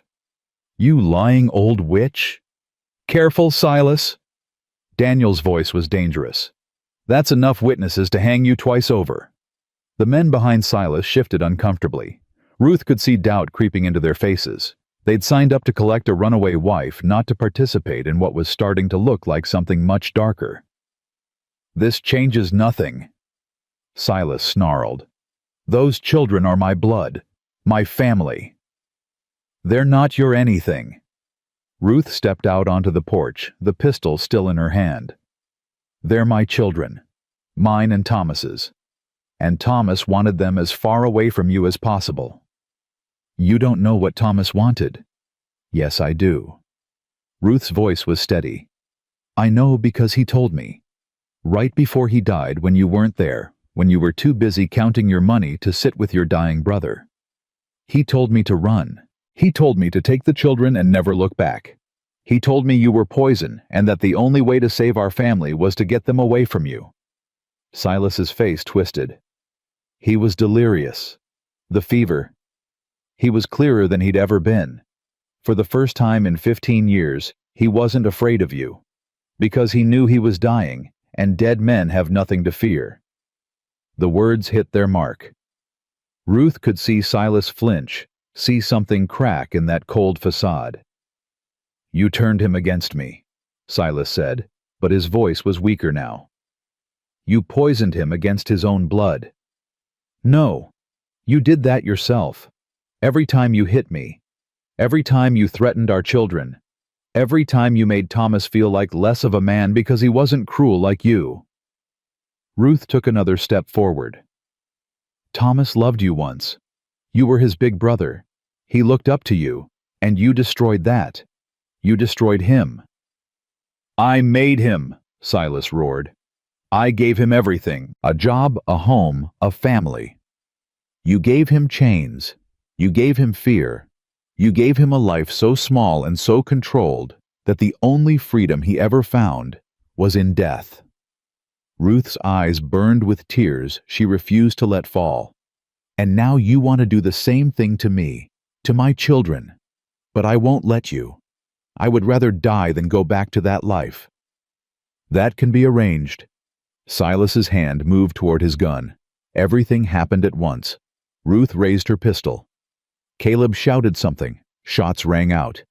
And Silas Brennan fell. Ruth didn't know who had fired. Didn't know if it was her bullet or Caleb's or one of the deputies. All she knew was that Silas was on the ground, clutching his shoulder blood seeping between his fingers. His men scattered.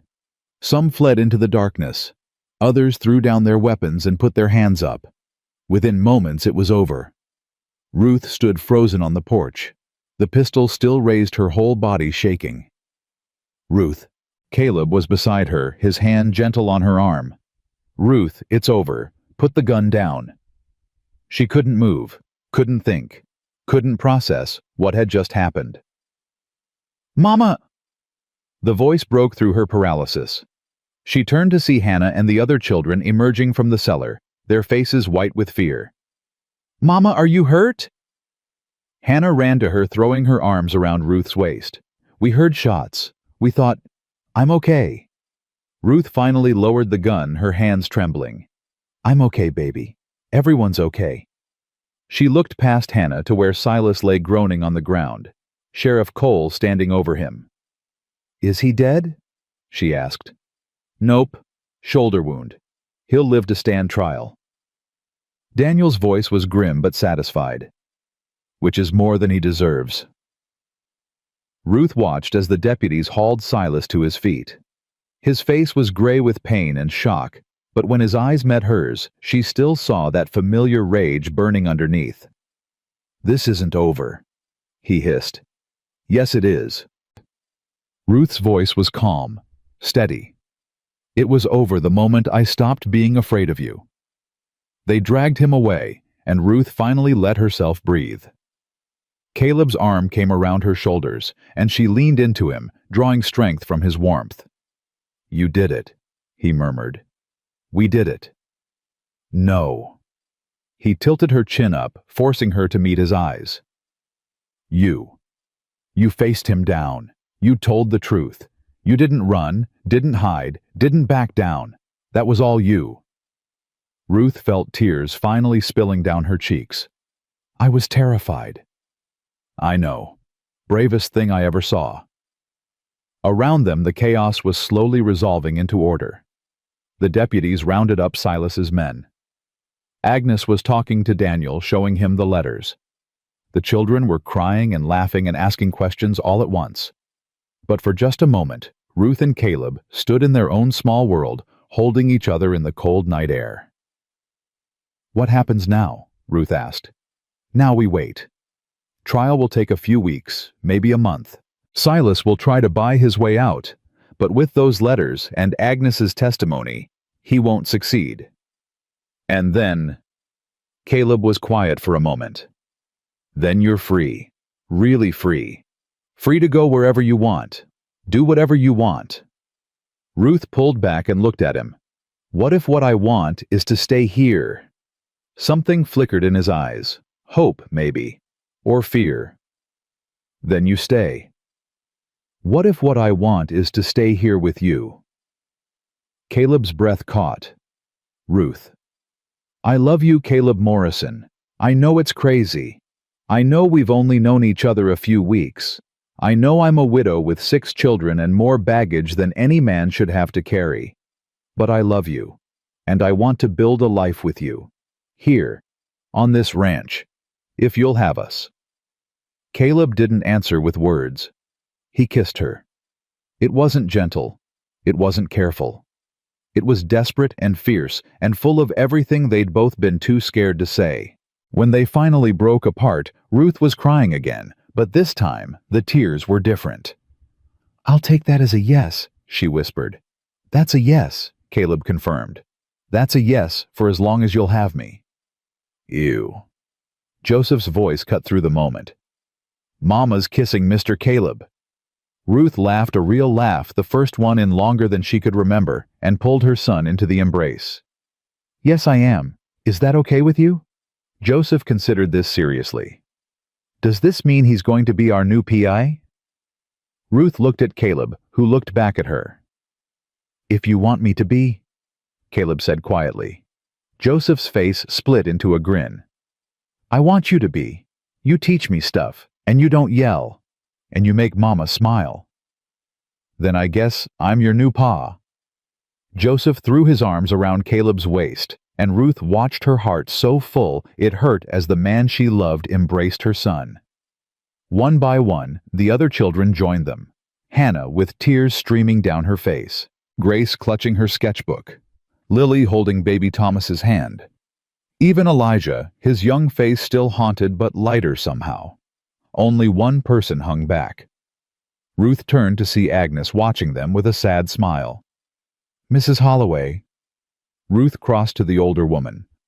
I don't know how to thank you. Don't thank me. Thank Thomas.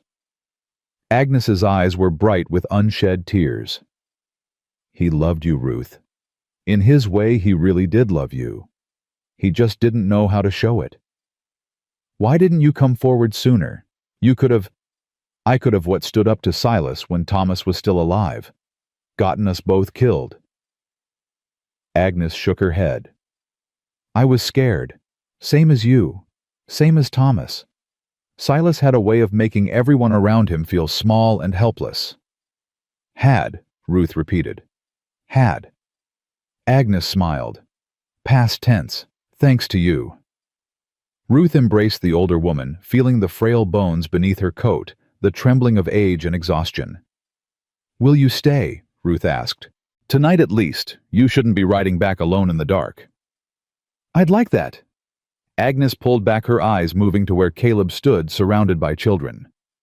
He's a good man. Hold on to him. I intend to. The rest of the night passed in a blur. The deputies took Silas and his men back to town. Agnes settled into the cabin's only comfortable chair and fell asleep within minutes. The children were put to bed one by one, each of them needing extra hugs and reassurances before they could close their eyes. Finally, just before dawn, Ruth and Caleb found themselves alone on the porch. The sky was lightening in the east pink and gold, chasing away the darkness. I keep waiting to wake up, Ruth said softly. Keep thinking this is all a dream and I'm going to open my eyes and be back in that wagon running through the snow, Silas right behind us. It's not a dream. Caleb took her hand. It's real. All of it. I've never been free before. Not really. I went from my father's house to Thomas's house, to running from Silas. I've always belonged to someone. You don't belong to anyone now. Not even me. Ruth turned to look at him. What do you mean?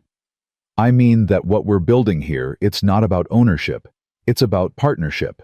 Equals. You're not my property, Ruth. You're my... Hell, I don't even know the word. My everything. My reason. My purpose. Those are a lot of words for a man who claims he ain't good with them. Caleb smiled a real smile, one that reached his eyes. You bring out the poet in me, I guess. Ruth leaned her head on his shoulder. Caleb, yeah. Thank you. For what? For finding us, for saving us, for being stubborn enough to fight for people you didn't even know. Caleb was quiet for a moment. You want to know the truth. Always.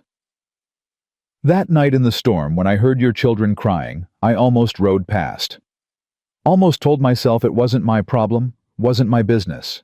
I'd been alone so long I'd forgotten what it felt like to care about anything. What changed your mind? I don't know. Something. Maybe God, maybe fate, maybe just plain dumb luck.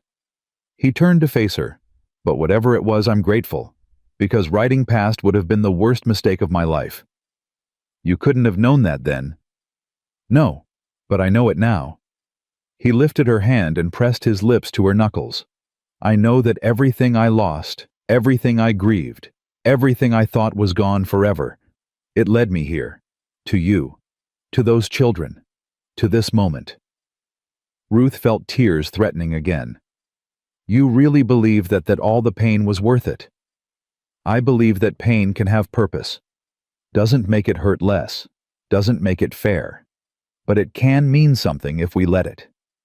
They sat together as the sun rose, painting the snow in shades of gold and rose. Somewhere inside the cabin, a child coughed. Someone turned over on their pallet. Baby Thomas made a soft sound in his sleep, the sounds of family, the sounds of home. Caleb, Ruth said. Yeah. I think I'm ready to stop running now. He pulled her closer. Good. Because I've got nowhere else I want to be. The sun climbed higher, chasing away the last shadows of the night. And for the first time in 15 years, Ruth Brennan faced the dawn without fear. The weeks that followed Silas's arrest were the strangest of Ruth's life. For 15 years, she had lived in fear. Fear of saying the wrong thing, fear of looking at someone the wrong way, fear of breathing too loudly when Silas was in a mood. That fear had become so much a part of her that she didn't know who she was without it. Now slowly, she was learning. Mama, can I go to the creek with Joseph? Ruth looked up from the bread she was kneading to find Lily standing in the doorway, her coat already on her face, bright with anticipation. The old Ruth would have said no, would have kept her children close, kept them safe, kept them where she could see them at all times. But this was a new world, a safe world. Stay where Elijah can see you, Ruth said. And be back before supper." Lily's face split into a grin. "Yes, Mama." She ran off, her laughter trailing behind her like music. Ruth watched her go, feeling something loosen in her chest. Her children were playing outside, running, laughing, being children. It was such a simple thing, such an ordinary thing, but to Ruth, it felt like a miracle. "You're getting better at that." She turned. Caleb was leaning against the doorframe, watching her with that quiet intensity that still made her heart skip. "Better at what?" "Letting go." Ruth went back to her kneading, but she smiled. "It's not easy." "Didn't say it was." Caleb crossed to her and stood close, not touching, just present. "But you're doing it anyway. That's what counts." "I keep waiting for something bad to happen. Keep thinking that if I let my guard down, if I stop watching and worrying, everything will fall apart." "Maybe it will." Caleb's voice was matter of fact. "Maybe something bad will happen tomorrow, or next week, or next year. But living in fear of maybes ain't living at all." Ruth set down the dough and turned to face him fully. "When did you get so wise?" "Around the same time a stubborn woman with 6 children crashed into my life and refused to leave." "I seem to recall you were the one who refused to let us leave." "Details." But he was smiling, really smiling in a way that transformed his whole face. Ruth reached up and touched his cheek, feeling the rough stubble against her palm. "I love you." "I know." He covered her hand with his. "I love you too." They stood like that for a moment, just breathing, just being. Then Hannah's voice shattered the peace. "Mama Ryder coming." Ruth's heart seized. She was out the door before she could think, her body responding to 15 years of conditioning. Ryder coming meant danger. Ryder coming meant run. But Caleb's hand on her arm stopped her. "Easy, look." Ruth forced herself to focus. The rider approaching wasn't Silas.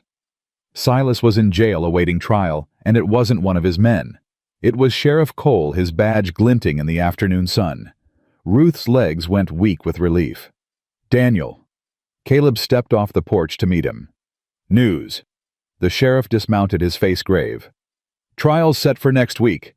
Judge Harrison's coming up from Cheyenne. Real judge, not one of Silas's puppets." "That's good, isn't it?" Ruth asked, coming to stand beside Caleb. "It's good." Daniel hesitated. "But there's something else. Silas has been talking, making accusations, saying things about you, Mrs. Brennan." Ruth's stomach dropped. "What kind of things?"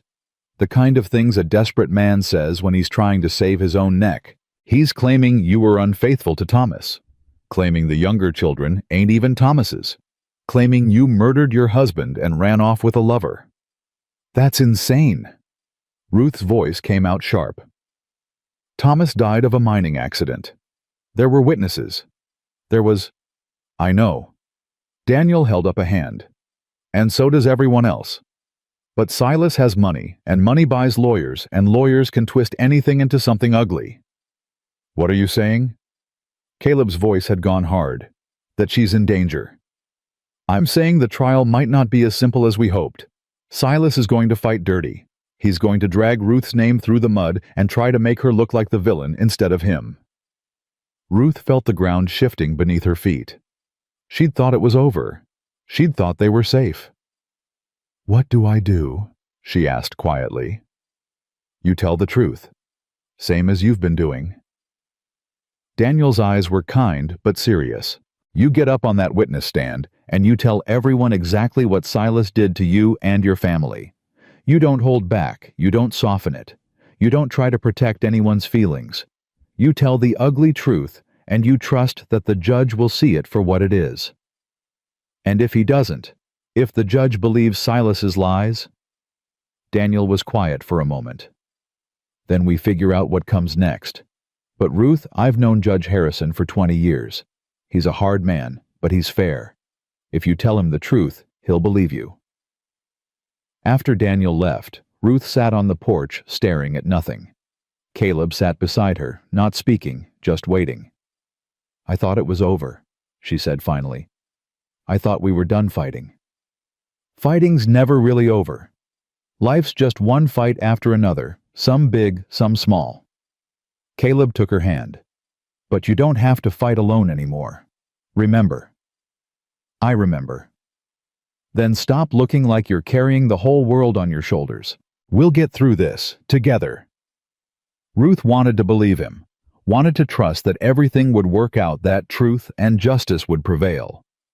But she'd learned a long time ago that wanting something didn't make it real. The next week passed in a blur of preparation. Agnes came by every day, coaching Ruth on what to expect at the trial, what questions the lawyers might ask, how to stay calm under pressure. Don't let them rattle you, Agnes said. Silas's lawyer will try to make you angry, try to make you say something you don't mean. Don't give him the satisfaction. What if I can't keep calm? What if I break down? Then you break down. You're human, Ruth. Nobody expects you to be made of stone. Agnes squeezed her hand. But remember why you're doing this. Not for revenge, not for pride. For your children. For every woman who's ever been trapped by a man like Silas and was too scared to speak up. Ruth thought about that. Thought about all the years she'd suffered in silence, convinced that speaking up would only make things worse. Convinced that no one would believe her anyway. I was so ashamed, she admitted. All those years I was ashamed of what was happening, like it was somehow my fault. It wasn't your fault? I know that now. But then, Ruth shook her head. I kept thinking if I was just a better wife, if I was just quieter, more obedient, less difficult, maybe he'd stop. Maybe Thomas would stand up to him. Maybe things would get better. That's what they want you to think. Men like Silas, they're experts at making their victims feel responsible for their own suffering. Agnes's voice was fierce. But you know the truth now. You know that nothing you did or didn't do made any difference. Silas was going to be cruel no matter what, because cruelty is who he is. Then why didn't I leave sooner? Why did I stay so long? Because you had children to protect. Because you had nowhere to go. Because leaving seemed more dangerous than staying. Agnes leaned forward. Ruth, every woman in your situation asks herself the same questions. Why didn't I leave? Why didn't I fight back? Why did I let it go on so long? But those questions are traps. They put the blame on you instead of where it belongs. Ruth felt tears sliding down her cheeks. I wasted so many years. No, you survived so many years. There's a difference. Agnes wiped Ruth's tears with gentle fingers. And now, you're going to stand up in front of God and everyone and tell the truth. That takes more courage than running ever did. The morning of the trial dawned cold and gray. Ruth dressed carefully, choosing the plainest dress she owned, the one that had belonged to Caleb's wife. It seemed fitting somehow, wearing the clothes of another woman, who had loved this man, who had dreamed of building a life with him. You look beautiful, Caleb said, appearing in the doorway. I look scared. That too. He crossed to her and took her hands. You ready? No. Good. That means you're taking it seriously. He lifted her hands to his lips. Whatever happens today, I'm proud of you. You know that, right? I know. And whatever happens, we're still a family. You, me, those 6 children. Nobody can take that away from us. Ruth nodded, not trusting her voice. The ride to town took 2 hours. Ruth sat beside Caleb on the wagon bench, Hannah and Elijah in the back with the younger children. Agnes followed on her mule, looking determined despite her age. The town was busier than Ruth had ever seen it. Word of the trial had spread, and people had come from miles around to watch. Some faces were curious. Others, hostile. Others, sympathetic. Ruth kept her eyes forward and didn't look at any of them. The courthouse was a small wooden building with a single courtroom. By the time they arrived, it was already packed. Sheriff Cole met them at the door. How you holding up? Ask me after, Ruth said. Inside the room fell silent as they entered. Ruth could feel eyes on her, weighing her, judging her. She lifted her chin and walked to the front where a chair had been set for her beside the judge's bench. And there, on the other side of the room, sat Silas. He looked different than the last time she'd seen him. Thinner, paler, his fine clothes replaced by rough prison garb. But his eyes were the same cold, calculating, burning with hatred when they met hers. Ruth forced herself not to look away. "All rise." The judge entered, a stern-faced man with iron-gray hair and a no-nonsense manner. He took his seat and surveyed the room. "We're here today on charges against Silas Brennan: assault, intimidation, false imprisonment, and conspiracy to kidnap. Mr. Brennan has pleaded not guilty. Let's hear the evidence." The prosecutor, a young man from Cheyenne, presented the case methodically. He called Sheriff Cole, who testified about the night of the confrontation. He called the deputies who corroborated the story. He called Agnes, who read Thomas's letters aloud, in a voice that shook with emotion. Through it all, Silas sat stone-faced, whispering occasionally to his lawyer. Then it was Ruth's turn. She walked to the witness stand on legs that felt like water. She placed her hand on the Bible and swore to tell the truth. "Mrs. Brennan," the prosecutor's voice was gentle, "can you describe your relationship with the defendant?" Ruth took a breath. "Silas is my brother-in-law. Was my brother-in-law. He was married to my husband's sister, who died before I came into the family." "And how would you characterize his behavior toward you during your marriage to Thomas Brennan?" This was it. The moment she'd been dreading and preparing for. "Controlling," Ruth said. "Cruel. Violent. Can you be more specific?" Ruth closed her eyes for a moment, gathering her courage. When she opened them, she looked directly at the judge. "Silas controlled every aspect of our lives. Where we lived, where Thomas worked, how we spent money, who we were allowed to talk to. If I did something he didn't like, spoke out of turn, looked at him the wrong way, forgot to do a chore, he would punish me." "Punish you how?" "He would hit me, grab me hard enough to leave bruises. Once he—" Ruth's voice faltered. "Once he pushed me down the stairs. I was 6 months pregnant with my son Joseph. I almost lost the baby." A murmur ran through the courtroom. "And your husband, did he know about this abuse?" Thomas knew, but he was scared of Silas. We all were. Silas held all the power, the money, the jobs, the housing. If Thomas stood up to him, we would have had nothing. What happened after Thomas died? Ruth's hands clenched in her lap. Silas came to our house the night after the funeral. He said that Thomas had owed him money, and now the debt was mine to pay. He said I had to marry him, or he would take my children. And when you refused, he hit me, threw me against the wall, told me I had no choice." Ruth's voice was steady now, strong. "That's when I decided to run. That same night I packed up my children and fled. I knew if I stayed, he would destroy us." The prosecutor nodded. "Thank you, Mrs. Brennan. No further questions." Silas's lawyer stood. He was a slick man in expensive clothes, the kind of lawyer who specialized in making guilty men look innocent. "Mrs. Brennan, you claim my client abused you for years. Why did you never report this to the authorities?" "Because I was afraid. Because Silas had connections everywhere. Because I didn't think anyone would believe me. Or perhaps because it never happened." "It happened.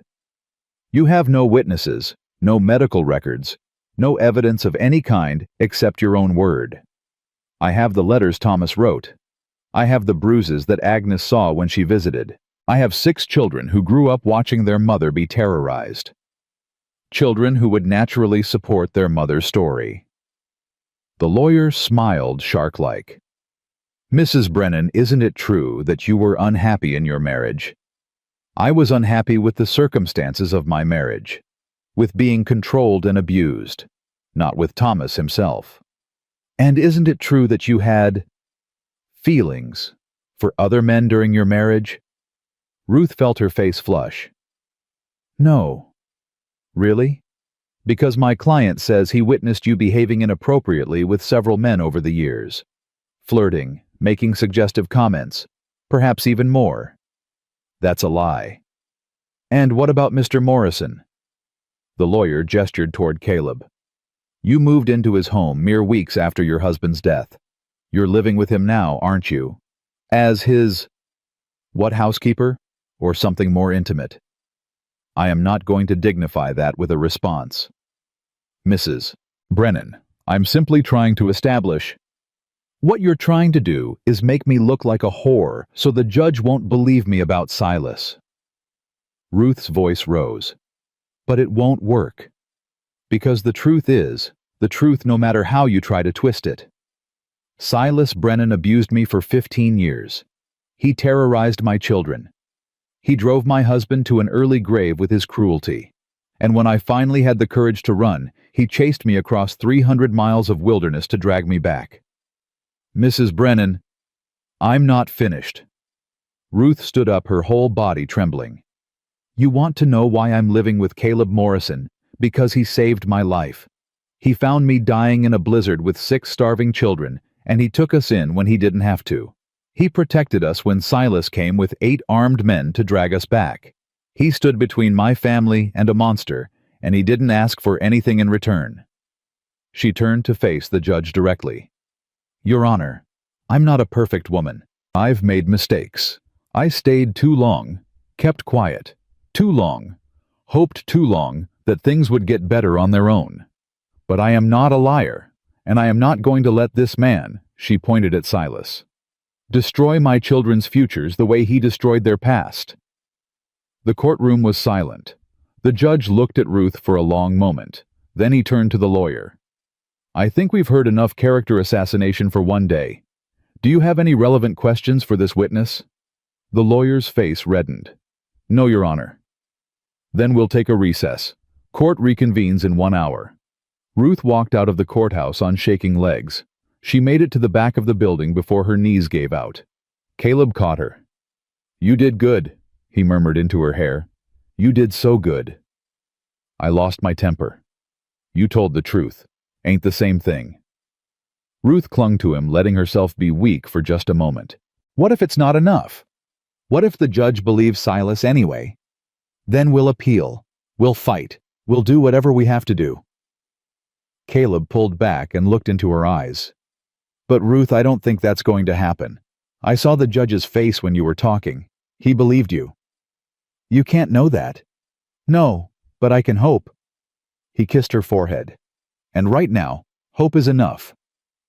The verdict came 2 hours later. Ruth stood between Caleb and Hannah. Her younger children crowded around her legs as the judge read his decision. In the matter of the territory of Wyoming versus Silas Brennan, I find the defendant guilty on all charges. Ruth's knees buckled. Caleb's arm tightened around her. Mr. Brennan, you have abused your position of power to terrorize a vulnerable woman and her children for over a decade. You have attempted to use the legal system as a weapon to continue that abuse. You have shown no remorse and no understanding of the gravity of your crimes. The judge's voice was iron. I sentence you to 15 years in the territorial prison. May God have mercy on your soul, because I have none. Silas's face went white. For the first time since Ruth had known him, he looked truly afraid. You can't do this, he sputtered. I have rights. Take him away. The deputies led Silas out of the courtroom. As he passed Ruth, he turned to look at her one last time. This isn't over, he hissed. Ruth met his eyes without flinching. Yes, it is. And then he was gone. Ruth stood in the empty courtroom long after everyone else had left. She couldn't move, couldn't think, couldn't process what had just happened. It was over. 15 years of fear, of running, of surviving. Over. Mama. She turned. Hannah was standing in the doorway, the younger children behind her. It's over, baby, Ruth said, and her voice cracked. It's finally over. Hannah ran to her, and then they were all crying, all holding each other, all finally letting themselves believe that the nightmare was truly finished. 2 months later, on a clear spring morning, Ruth stood in front of the mirror in Caleb's bedroom, their bedroom now, and looked at herself. She barely recognized the woman staring back. Not because of the dress, though it was the finest thing she'd ever worn, white cotton with delicate lace at the collar. Not because of her hair, which Hannah had pinned up with wildflowers. It was her eyes. For 15 years, her eyes had been haunted, scared, watchful, always looking for the next threat, the next blow, the next reason to run. Now they were calm, peaceful, happy. She looked like a woman who had finally come home. "Mama, you look so pretty." Ruth turned to find Lily in the doorway. Her own dress freshly pressed her hair in careful braids. "Thank you, baby. So do you." "Are you scared?" Ruth considered the question.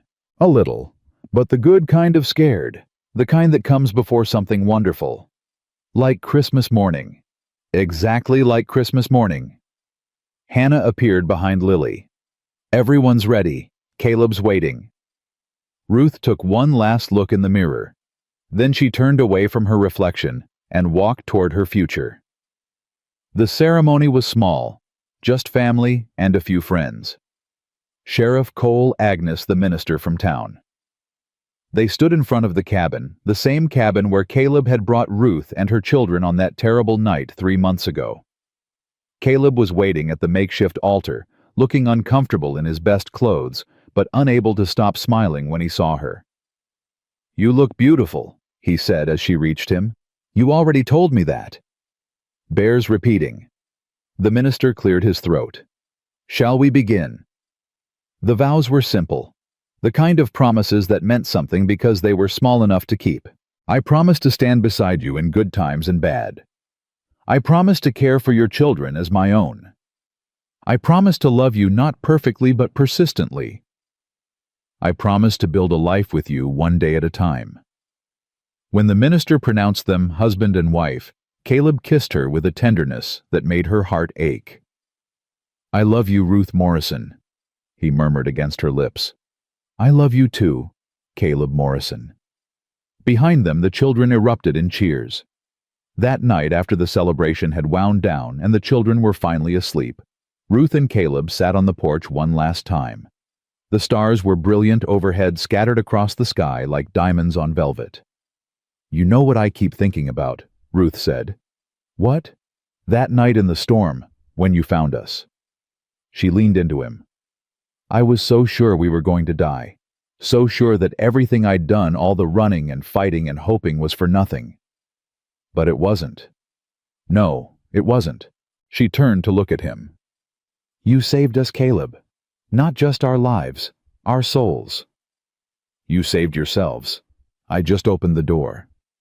"Don't do that. Don't make yourself small." Ruth touched his face. "You're a good man, the best man I've ever known. And I'm grateful every day that you didn't ride past that night." Caleb was quiet for a moment.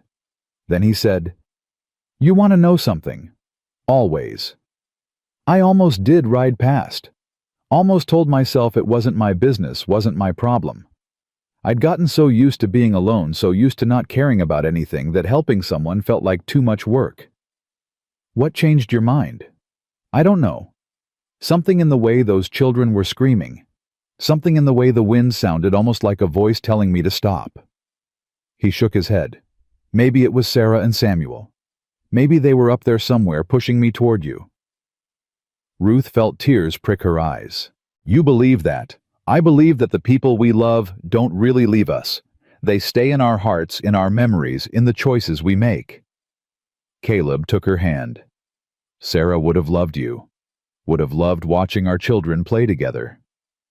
"Our children." Ruth smiled through her tears. "I like the sound of that." "So do I." They sat in comfortable silence, watching the stars wheel overhead. "Caleb." "Yeah." "What do you want for the future?" He considered the question. "I want to watch those children grow up. Want to teach the boys how to work the land and the girls how to ride. Want to see Hannah find a good man who treats her right. Want to hold our grandchildren someday." "That's a lot of wanting." "You asked." Ruth laughed softly. "I did." She squeezed his hand. "I want those things too." But I want something else. What's that? I want to never be afraid again. I know that's probably impossible. I know fear is part of life, but I want to live without the constant weight of it. I want to wake up every morning knowing that the people I love are safe, that nobody's coming to hurt us, that we're finally truly free. Caleb pulled her close. Then that's what we'll build. A life without fear. One day at a time. One day at a time, Ruth repeated. From inside the cabin, a child cried out in their sleep. Ruth started to rise, but Caleb stopped her. I'll go. She watched him disappear through the door, heard his low voice soothing whoever had awakened. A year ago, she'd been running for her life with 6 starving children and no hope of escape. Now she had a home, a husband, a family that was finally truly whole. The road had been long and hard and full of pain, but it had led her here to this moment, to this man, to this life she'd never dared to imagine. Ruth tilted her face up to the stars and said a silent prayer of thanks. Not to any god in particular, just to the universe, to fate, to whatever force had guided her through the storm and into Caleb Morrison's arms. The cabin door opened and Caleb reappeared. Joseph had a nightmare. He's okay now. Thank you. For what? He's my son now. That's what fathers do. My son. 2 simple words that meant everything. Ruth stood and crossed to him, wrapping her arms around his waist, pressing her cheek against his chest. I love you, she said. I love you too. He kissed the top of her head. Come to bed. In a minute.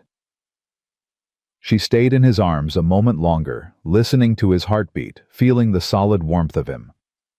Then she pulled back and looked up at his face. Thank you, she said. For finding us. For fighting for us. For not giving up. I could say the same to you. Then let's say it together. Thank you. Thank you. They smiled at each other in the starlight. Then hand in hand, they walked into their home, closing the door on the past and opening their hearts to the future. Outside, the wind whispered through the grass. Inside, 6 children slept peacefully. And somewhere in the vast Wyoming sky, the stars kept their silent watch over a family that had been broken and scattered and lost, but had finally, against all odds, found their way home. The storm was over. The sun was rising, and Ruth Morrison, nay, Brennan, nay, Harper, nay, nothing but a scared girl with nowhere to go, finally understood what it meant to be free. Not free from fear. Fear would always be there lurking in the shadows. Not free from pain. Pain was the price of loving anything at all. But free to choose. Free to hope. Free to build a life worth living. That was enough. That was everything. That was love.